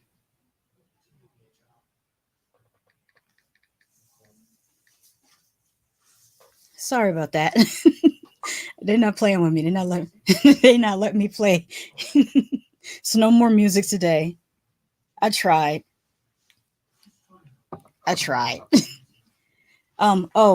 Girl said, what the F happened? I tried to play 20 seconds of a Red Velvet song and their company said, nope. Bitch, you better not. But I was good with Twice. Twice didn't ding me. It was just Red Velvet dinged me, and what was the other one that dinged me was who did I play? Oh, Hoyland. Hoyland's company. They was like not with it. So enough with that. Okay, so I'm gonna have to try to say what I was saying for a third time because I got cut off twice because I started talking over the music. I was responding to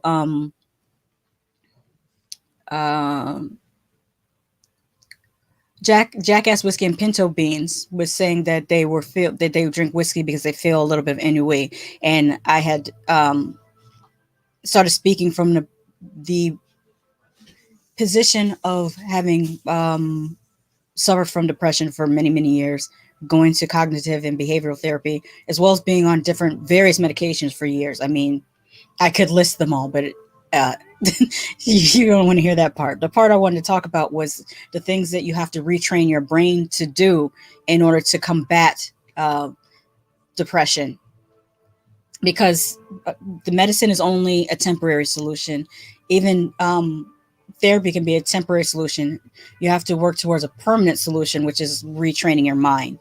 And I was saying that one of the number one things is stop judging yourself by other people's standards, which is very important to learn to do, because I'm just going to speak plainly here. My stepfather used to say, if people don't like it, fuck them. And so I keep that in my mind. Fuck them. It's a great way to be. Once you learn to stop giving a fuck, it's so freeing. It's like a release, like when you don't give a fuck anymore. And that includes familial BS, especially people who aren't paying your bills or doing your work for you. Like they can go over there and do whatever. So that's a very big thing I had to work on, because I came from a very high achieving family, very goal oriented family, very, the type where like you don't get too much fanfare for even graduating high school, because it's like, yeah, you're supposed to do that. You're not getting fanfare for that. You barely get fanfare for graduating college because you're supposed to do that. Like, big deal. So it's very, very like driven towards success type of situation. And that can work on your mental because you always feel like your purpose in life, or you're only as good as your achievements. That's what that kind of breeds. It breeds of you're only as good as your achievements. And that's not psychologically healthy to me. So that's one thing. The second thing I was talking about was finding your inner child and finding the things that you enjoyed when you were a child and doing those things again to the best of your ability, you know, within reason, because there's economic issues, there's time issues, there's even physicality issues. Like for my case, I can't do the athletics that I used to love to do because I suffer from anemia. So I don't always have the energy. So I have to try to find other ways to feed that in me. But that's all I was saying. I was just saying that it's a work in progress dealing with depression, melancholy, ennui. You know, there's levels to these things. But you can get out of it. I don't want anybody to feel like they give up on themselves. Don't give up. Okay, Terrence says, sorry to say, but it was not my cup of tea. Not a problem. So I'm saying, check your phone. Time to watch sped up trailers. Which trailers though? Because we've watched so many trailers. Is there anything new to watch? Because we watched mostly the trailers for everything that's coming out this September, October. Trying to think if there's anything. If there's something I missed, let me know in the comments.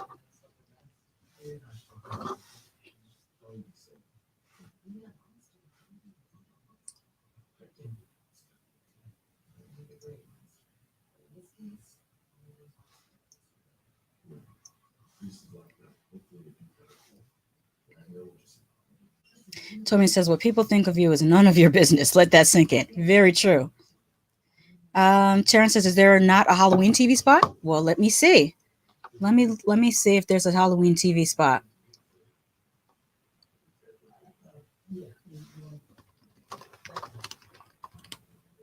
Ah, it's coming up. Popped up.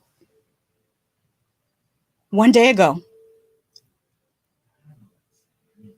And it says mask reveal. Okay. Now this I'm going to have to speed up definitely because it's Paramount now. I think Paramount owns. Where's it Universal? No, Universal owns Halloween now, I believe. So we'll speed it up just a pinch.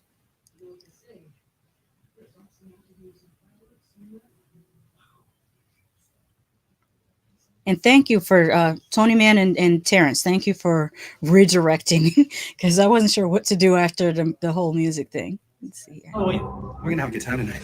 Boogeyman's coming. You're gonna get you. You're gonna get you. You're gonna get it. You're gonna get it.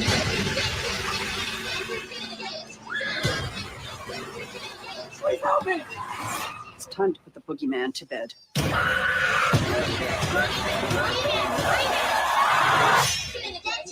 Halloween ends. Clasificada y I'm going to play it again. Oh, wait. We're going to have a good time tonight. Boogeyman's coming. You're gonna get you. You're gonna get you. You're gonna get it. You're gonna get it. You're gonna get it. Please help me. It's time to put the boogeyman to bed. Yeah, you said that last time. Halloween ends. Clasificada y This has a better look than Halloween Kills. Like when I say better look, I mean it reminds me more of the original Halloween and in the way that it's looking. That message is old now. What did you guys think? What do you guys think of the Halloween Ends TV spot?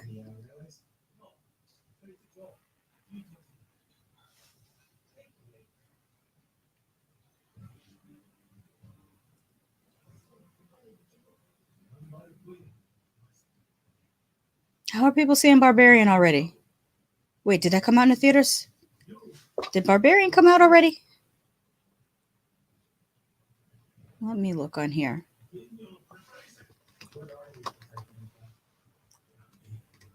Yeah, it says Showtimes. Oh, it did come out. I thought it was next week it was coming out. Okay, so Barbarian is out today. What's the one? It's about a smart house, but it's a woman's name. Margot. Did Margot come out today?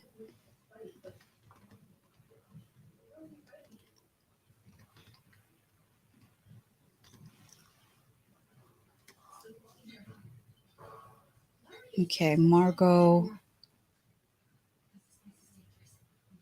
Is it streaming? I think Margot might have went straight to streaming. Guys, if I click watch movie, what happens? Because it says watch movie, I'm going to click it. It didn't do anything. Oh, okay, it's on Google Play and Amazon Prime for $4.99 and $5.99. Okay, because I want to watch Margot tonight. Terrence says it doesn't give away too much, so that's a plus. Yes. I like that TV spots are only 30 seconds long. I really think a lot of these trailers should only be 30 seconds long. I don't think it's necessary to have trailers any longer than maybe a minute maximum. Unless you're doing like a 3-hour epic movie, then maybe you can go a minute and a half. I don't think it needs these trailers. Well, a lot of horror trailers show way too much. That's why I wasn't too enthused about The Invitation, because that trailer showed everything.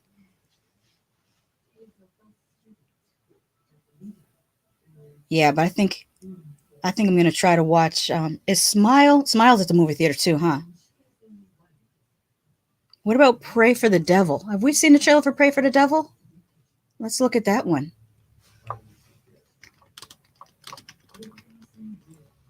There we go.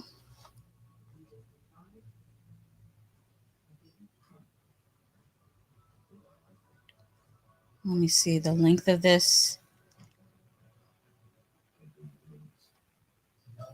Can't see it just yet. 2 minutes and 47 seconds worth of trailer. That's a lot. But we'll see how it goes. I mean, we shouldn't be too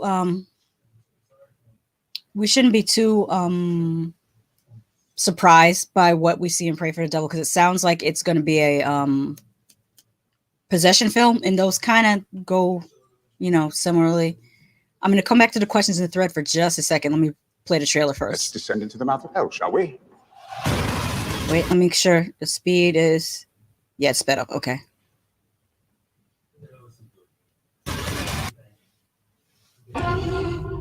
These sessions are mandatory for all staff, Sister Anne. My mother struggled with depression. Annie, can I come in? But even as a child, I knew it was Annie, open your door, please. more. Let me in, Annie! Let me in! My mother talked about hearing that voice inside. Oh, Jesus. She said the voice didn't really want her. It wanted me. That's creepy as heck. The citadel has fallen. Black smoke blots out the sun. Because as some of you may already know, we have a female student in the class, only as an observer. So, let's descend into Hey, is that homeboy from Resident Evil? That looks like him. The guy that was, he was like a colonel or something. He was leading the troops into Raccoon City. That looks like him. Oh, shall we? Or is that the guy from Jason X? Jason, Friday the 13th in space, Jason X.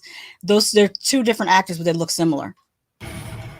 There are more possessions reported today than at any other time in history. So we must fight for every soul. To defend us in battle against the spirits of wickedness.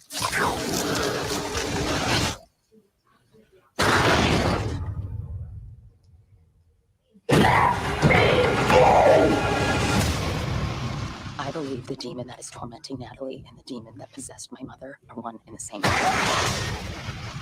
I'd like to teach you Sister Anne, just enough to protect yourself. I don't know. This one might be creepy. I don't like demon movies. They freak me out. I shouldn't say I don't like them. I do like them. I watch them, but they freak me out. It's personal. We've been waiting for you. Oh, that's creepy. I don't like that. Your mother has a pretty voice. Hello? Yeah. Yeah, they're showing too much now. I'm out of here.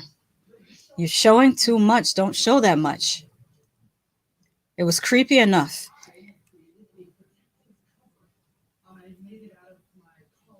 Okay, Tommy says, did you know the new Pinhead is a trans female, just like the book? Yeah, in the book, Pinhead is described as being, you know what? I should, next week, somebody remind me, I will read the actual passage from the Hellbound Heart that describes Pinhead. And they're described as both feminine and masculine. And having a high-pitched feminine voice as well. But next week, somebody remind me, and I will read the passage from the Hellbound Heart of what of the actual description of Pinhead. Fomiculati says, I got the feeling that he's going to come back. Yeah. Time to find Barbarian on the nefarious sites. That's him from Resident Evil. Thank you, Lordrin. I thought that's who it was. All right, we got it's about to be 6:30. I'm gonna get out of here only because I'm really hungry. I only had breakfast. I didn't have lunch, so I'm gonna get out of here and try to watch some stuff. Are any of you familiar with Lock and Key? I just started watching Lock and Key, and I just finished season 2. It's very, very interesting. Just show enough to whet the appetite. Yes, I agree, Lordrin. I've been watching Lock and Key. I've been binge watching Lock and Key, actually. It's been a pretty good show. I slept really hard on that show. I didn't think of it being that good of it, when I saw the advertisement for it. Tony Man says, what's for dinner? I don't know. I have to look in the kitchen and see what I can whip up. Because like I said, I just organized the pantry, and I did that because I'm not trying to order food because Uber Eats has put some pounds on my ass. So I'm not trying to order any food like that. I mean, even though it's my birthday weekend, I'm like, if any, I should make some. Do I have shrimp? If I have some shrimp in the freezer, I can make some gumbo, but I have to get some okra. I don't think I have any okra. Oh, I should have got some okra when I was at the store yesterday, because that would have been really nice. Terrence says, nice hanging with you, Lady Shasha. Looking forward to jamming next week. Yes. Well, it's not going to be music next week, clearly, because I'm going to get kicked off of here. But one day, you know what we have to do, Terrence? We have to do like a Discord or something where we could really, really like engage in enjoying music. Because I just happened to talk about K-pop today, but I love all different types of music. I mean, growing up, my parents almost had a wall of records. And they played everything from... My mother used to really, really play a lot of Billie Holiday, Ella Fitzgerald. She played John Coltrane. What else did she play when I was growing up? Of jazz musicians. Thelonious Monk. And then my dad would play like The Last Poets, Stevie Wonder, Bob Marley, like old school Bob Marley. What other albums did he have played? Oh, these albums here. Earth, Wind and Fire and Chicago. Oh my God. Like those, they don't even put that level of production in the music anymore. If you know who Earth, Wind and Fire or Chicago are. And Tony Man said that one time that his father or was it your uncle took you to see a concert that had a double bill of Earth, Wind and Fire in Chicago. That is what you call an amazing concert. And then my mother also was recently teaching me about Steely Dan. I really didn't appreciate how much hip hop music is sampled from Steely Dan until my mother was like, that's Steely Dan. That's not, yeah, that and somebody else she was showing me, the Eagles. And I watched a 3-hour documentary about the Eagles. Very, very interesting. Lots of infighting in that group. Do you know that they told the dude that played the guitar solo on Hotel California that he doesn't deserve to get paid as much as the lead singer because all he does is play the guitar solo, but it's like the guitar solo kind of makes that song. Like, what are you talking about? Anyways, let me, Foamy Light says, never heard of it. Lorden says, it's good. Lock and Key. It needs more than 3 seasons. Well, I hear a 4th season is coming. That's why I started watching it, because I saw an advertisement for the 4th season. So I said, let me go back and watch it and see how good it is. It's very, very good. I really enjoy it. Although sometimes the characters do things that are kind of stupid. Like, I'm like, why did you do that? You know, that's stupid. But the setup and also learning about what each of the keys do it's very entertaining when I find a new key and find out what it does. The premise for people that haven't watched Lock and Key is that these 3 siblings and their mom moving to this old mansion that is their father's family's mansion. It's called the Key Mansion, and her father had been recently unalive, because certain words you're not supposed to say on YouTube. And so they move into the Key Mansion and they start finding these keys that whisper to them. And each of the key has a magical ability. But at the same time, there is a character, well, at least in the first 2 seasons, that's trying to get the keys for nefarious reasons. And it's also very interesting because it's set in Massachusetts, and it's set in a town where the 2 oldest children go to boarding school, but they're day students, which a lot of people don't know if you're outside of New England, that our boarding schools up there, we have, you know, boarding students that live in the school, and then they have day students that attend the boarding school, but they just attend like a regular high school where they come in the morning and they leave in the evening. So it's that type of situation. And I think it's very, very interesting, the different characters they have, even having the foreign exchange student there, which is very, very common. But yeah, Marty says, hey, sorry coming back late, but your chill streams are always awesome. I appreciate it. Even though I feel like I'm not doing much, I'm trying. Terrence says, I grew up on Motown, Billy Joel, and Tin Lizzy. Or is it Thin Lizzy? I always thought it was pronounced Tin Lizzy. Or maybe that's just the way I hear people saying it. But yeah, see, you and my sister would get along because she and I have this, my middle sister, not my youngest, but we have this argument about Billy Joel and Elton John. I favor Elton John. She favors Billy Joel. She says Billy Joel is the better pop piano player. And I really, really love Elton John's piano playing. They're both good. I'm not saying not to take anything away from Billy Joel. He's very, very good. But I really, really enjoy Elton John as well. Well, and of course, the obvious, the 2, you know, pinnacles are, of course, Ray Charles and Stevie Wonder. But for the time period that I grew up in, I heard more new music coming from, well, new music at the time I was growing up. It's old music now because I'm an old lady. But yeah, growing up seeing Elton John on MTV also made a big impact because it was so flamboyant, and I like that. I like people who, like, if you'll notice, some of my favorite artists are the ones that not only are good musicians, but also have like this larger than life appeal. That's why you'll often hear me talk about like Michael Jackson, Chaka Khan, Madonna. Even though she wasn't the greatest singer in the world, she had an it factor that's like really unmatched. Whitney, Freddie Mercury, David Bowie. It's like I love that. I love when the artistry extends beyond just the music. I feel like I'm missing somebody. Larger than life. Yeah, it's like that's what's missing now. Like I don't like. This is second tangent. I don't want to go to a concert and see you on stage wearing clothes that I can just buy at the Gap. No.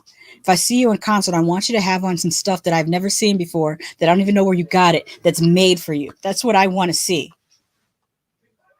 Tonyman says, was my dad and uncle. I've also seen Chicago 7 times when they came to Hartford, courtesy of my uncle. Wow, that's really, really great. Gumbo, time to make a call to Tibby's. You're chilling and streaming, hence the name. Yeah, true. Try the Nylon Curtain by Billy Joel. That's a great LP. Let me write that down. Where's my pen?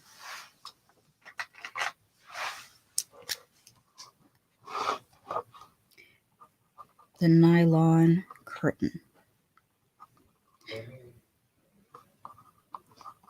Billy Joel.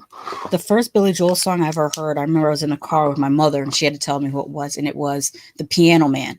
Because I remember sitting in the car and I was listening to the lyrics of The Piano Man, and it really described like a moment in time of all these people in this bar. And I remember telling my mother, like, who is this? Do you hear what he just said? This, he just said that. And she was like, yeah, that's Billy Joel. Lordran says, Billy Joel got some bangers. Live that guy. Oh, love that guy. Probably means love that guy. Elvis, that movie is now on HBO Max or some other site for free. Oh, it was on Hulu. I watched it last Sunday. It was simultaneously good and bad. Like it was good in that the main actor, I didn't catch his name, did a really great job. He did an awesome job portraying Elvis, and it was good in that it really showed all the BS that Colonel Tom put Elvis through, like taking 50% of all of his earnings, charging him so much out the he was like one of the first people in the 360 deal. Sergeant Tom had all this merchandise and stuff he was selling of Elvis that Elvis wasn't getting the profits from. And then when Elvis tried to leave him, he was like, oh, you can leave, but you're going to owe me $9 million and you're only worth $8 million. So what are you going to do? And it was just really, that part was really, really messed up. But it was bad because, number one, they totally glossed over his slumber parties with the underage girls and him marrying that girl when she was 15 and he was like 26 years old. They glossed over that. But I know different time period, during that time period, it wasn't all that unusual for 16-year-old girls to get married. Doesn't make it right, but that's what was happening back in the day. So they glossed over that. And also Baz Luhrmann's, I don't know if he does editing or I didn't catch who the editor was, but like take half the edits away from that man. Cause it was like watching it was 2 hours and 40 minutes, I want to say, or 2 hours and 50 minutes, an almost 3-hour music video. There was so much rapid cutting, cut. It was exhausting to watch. But they recreated so many things. Like I was Googling some of the pictures. Like I Googled, there's some few scenes with Elvis and BB King, and I Googled the pictures to see, and they really recreated, the different settings where he kept on hanging with BB King. Like that was his pal, his friend. And then when the cameras were taking pictures of him and his father at his mother's funeral, like they recreated that. His life was good and bad at the same time. It was good in that he got to experience being a rock star. He was just a truck driver that I'm not even sure he even finished high school. They didn't say whether he finished high school, but it was very, very, very, like extremely impoverished growing up. So impoverished that they had him. This is not in the movie, but this is just something I knew offhand. In his elementary school picture, they had him stand in the back row so that in the picture you couldn't see that he had no shoes on. Because you can imagine being so poor that you don't even have shoes. Like that type of poverty. Becomes a truck driver, meets this Colonel Tom guy who completely takes advantage of his naivete and uneducatedness to just, push him. And then on top of it, he gets credit for a lot of Black artists' work. And the thing is, it's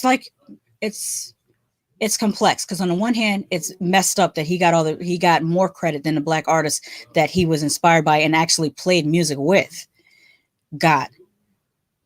But at the same time, he was an uneducated person from, I think he was from Nashville. He might've been from somewhere else, but I think he was from Nashville.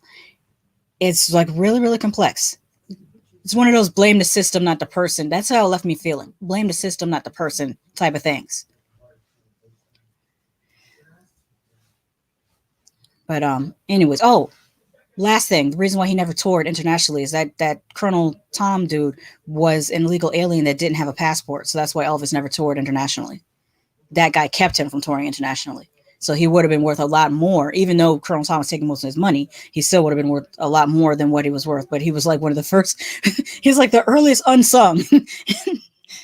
Like when you think of artists that have been completely screwed over by their management. And that's the real reason why they don't say it in the house, but in my opinion, that's the real reason why Graceland was open to the public as a museum. The family needed the money. They didn't have, you would think that they would be like billionaires off of, all the merchandise and everything off of Elvis, but they weren't. And so that's why that Graceland is there making money so that they can survive, because Colonel Tom screwed that dude out of his money and got him hooked on drugs. My favorite Billy Joel song is Vienna. I'm not familiar with that one. Mike Tyson hates that new Tyson show on Hulu. They basically stole his one-man show and he was pissed. Yeah, that's messed up. Like, it's Hollywood is such a dog eat dog type place. Pamela Anderson didn't like, she said that she didn't approve of the miniseries that was made of her and Tommy Lee's life, well, parts of their life, because it wasn't a full biopic. It was just from this era to this era, mostly surrounding their leaked sex tape. You would think that it should be illegal to do that. You would think that it should be illegal to take someone's likeness and just profit off it without their approval, but apparently not in the U.S. Terrence says, I knew they would smooth over the controversial aspects of Elvis's life, so I avoided it. Yeah, they didn't talk about that at all, because a lot of people don't know. It wasn't just Tina Marie. It was Lisa Marie, not Tina Marie. Tina Marie is talking square biz in heaven. Lisa Marie, there was other teenage girls that he was literally having slumber parties with, 13 to 15-year-old girls. So that right there represents a huge issue. But they gloss over that. Here's the thing about biopics, and especially when it comes to cultural icons, there's good and bad. Like, for example, What's Love Got to Do with It? They explored a lot of Ike Turner, his abusiveness towards Tina, but he is also one of the originators of the rock and roll sound, and they really should do a biopic on Ike Turner and find out, like, what made this dude like this. It could be that he was taking out all his anger. I'm not excusing this. Do not take this for justification. It's not a justification. It's not an excuse. I'm just trying to think through, like, what would make a person become the way Ike Turner became. Tony Man says Tina didn't have that fire and desire for Elvis. No, fire and desire with Rick James. That's another one. The more you mention people, the more I realize in my childhood, I grew up with people who had larger than life images. Rick James, when I first saw him, he had glitter in his hair and thigh-high red leather boots singing Super Freak. I was just like, and Homegirl, the Asian lady that was from Soul Train with the super long hair. I forget her name. I used to know her name. She was in the music video. She was also in a video for Commodore's Lady. You Bring Me Up When I'm Down. I always remember her because, again, iconic. But let me get out of here because I'm off on a tangent talking about all this extra stuff. But it's always fun to just talk to y'all about that extra stuff.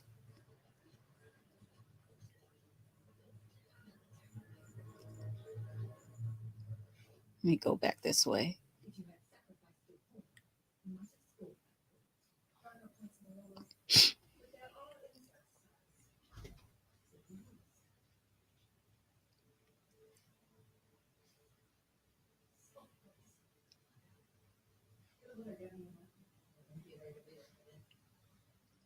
Okay. Terrence says, we are trained to vilify Ike Turner and Chuck Berry, but idolize Jimmy Page, David Bowie, and John Lennon, but they have their skeletons that folk just ignore. Yes, exactly. Exactly. Especially just when I heard about Chuck Berry and the cameras in the bathroom. Oh my gosh. I don't know about Jimmy Page. I've seen him perform before, but I don't know his background. I need to look up David Bowie because I haven't heard about his skeletons other than the allegations of his drug use and possible affair with Mick Jagger. That's what I've heard. John Lennon, I need to look up too to find out what is the real tea on these dudes. Yes, we are taught to idolize certain people and vilify other people when they're all kind of messed up in their own ways. Like a person can be, and it's the same thing with Michael Jackson. And the thing is, whether you believe that he did what he did to those teenage boys, or you believe he was set up, either way, he put himself in that position to be framed. Like, what are you doing hanging with these kids to begin with? I feel like you shouldn't have been having slumber parties with kids, period. Whether something happened or not, the shit's not right. That's the way I feel about it. But he still was a musical genius. And I can't take that away from Prince as well. Prince at one point had taken legal custody of Mayte when she was 16 before he married her. Creepy-ish. Again, musical genius, musical prodigy, still kind of fucked up. Oh, Mickey Lighty says, I don't think it's possible to ever do a biopic on Ike. Laurie Maddox and David Bowie. Radon Chong and Mick Jagger. Oh, I wonder how old Radon Chong had to have been, like a teen. Because I'm just thinking age difference wise. Radon Chong had to have been a teenager with Mick Jagger. Thank you, Terrence. I'm gonna write these down and look these up because these are things my nosy behind needs to know. Now I feel bad for saying idolizing David Bowie, but I'm going to look up Laurie Maddox and David Bowie and Radon Chong.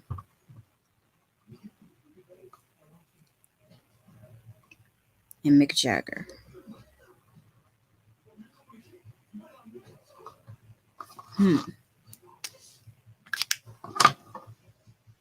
Okay. Cool. See you later. Got to convert my Pages resume to PDF. I have someone in entertainment that wants to take a look because there's an opening. Oh, that's great. That's great news. I hope you get it. Down the creepy rabbit hole you will go. Oh, I've been on this thing. There's a channel I've been watching called Ashley Says So. And she's been doing these deep dives. There was one she recently did about Bob Marley and all his mess. And we idolize him too. And he was a straight up jerk to a lot of people. But she actually ended up having to take down the first part of her video because his family came after her. But yeah, that's another one. Bob Marley, all complete mess. Lord says Steven Tyler and any female he can find. Oh yeah, well we know this is a man who didn't know or didn't acknowledge that he had a daughter until she was damn near 18 years old, and then he proceeded to put her as a video girl in his videos and sexualize her. Oh yeah, oh you're my daughter now. Here, come play a Catholic schoolgirl who strips on a pole. Like what? This is your daughter, and you put her in a video this way. It's creepy. All right, let me get out of here for real. I enjoyed talking to y'all. I will be back next week. We will figure out what we're talking about next week. There's something I'm supposed to look up and find for y'all. Oh, I'm supposed to, let me take a post-it note. Hellbound Heart, and write down Hellbound Heart because I'm supposed to read that part for you. Hellbound Heart. Okay. All right, and now I'm out of here for real. Thanks again. Y'all take care. Have a good weekend. Everybody stay safe. Terrence says, and people attack Rob Zombie for always having his wife in his movies. The guy should be canonized a saint. Yeah, that is a man that I have no inkling that he cheats on his wife. He loves the hell out of Sherry Moon Zombie and her behind. Like I'm sick of seeing her behind, but I'm sure he loves it. Lordrin it has a bunch of just happy different emojis, laughing, also crying and nervous emoji. Okay, let me get out of here.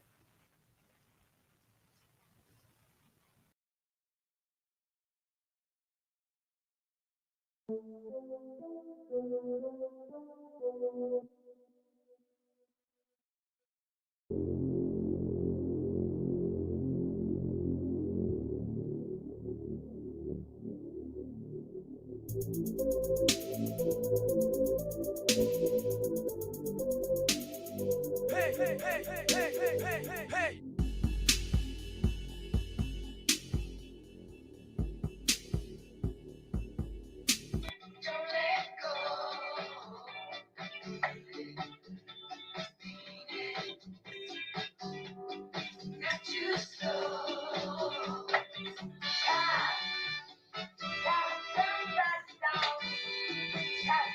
Turn it down and turn it down.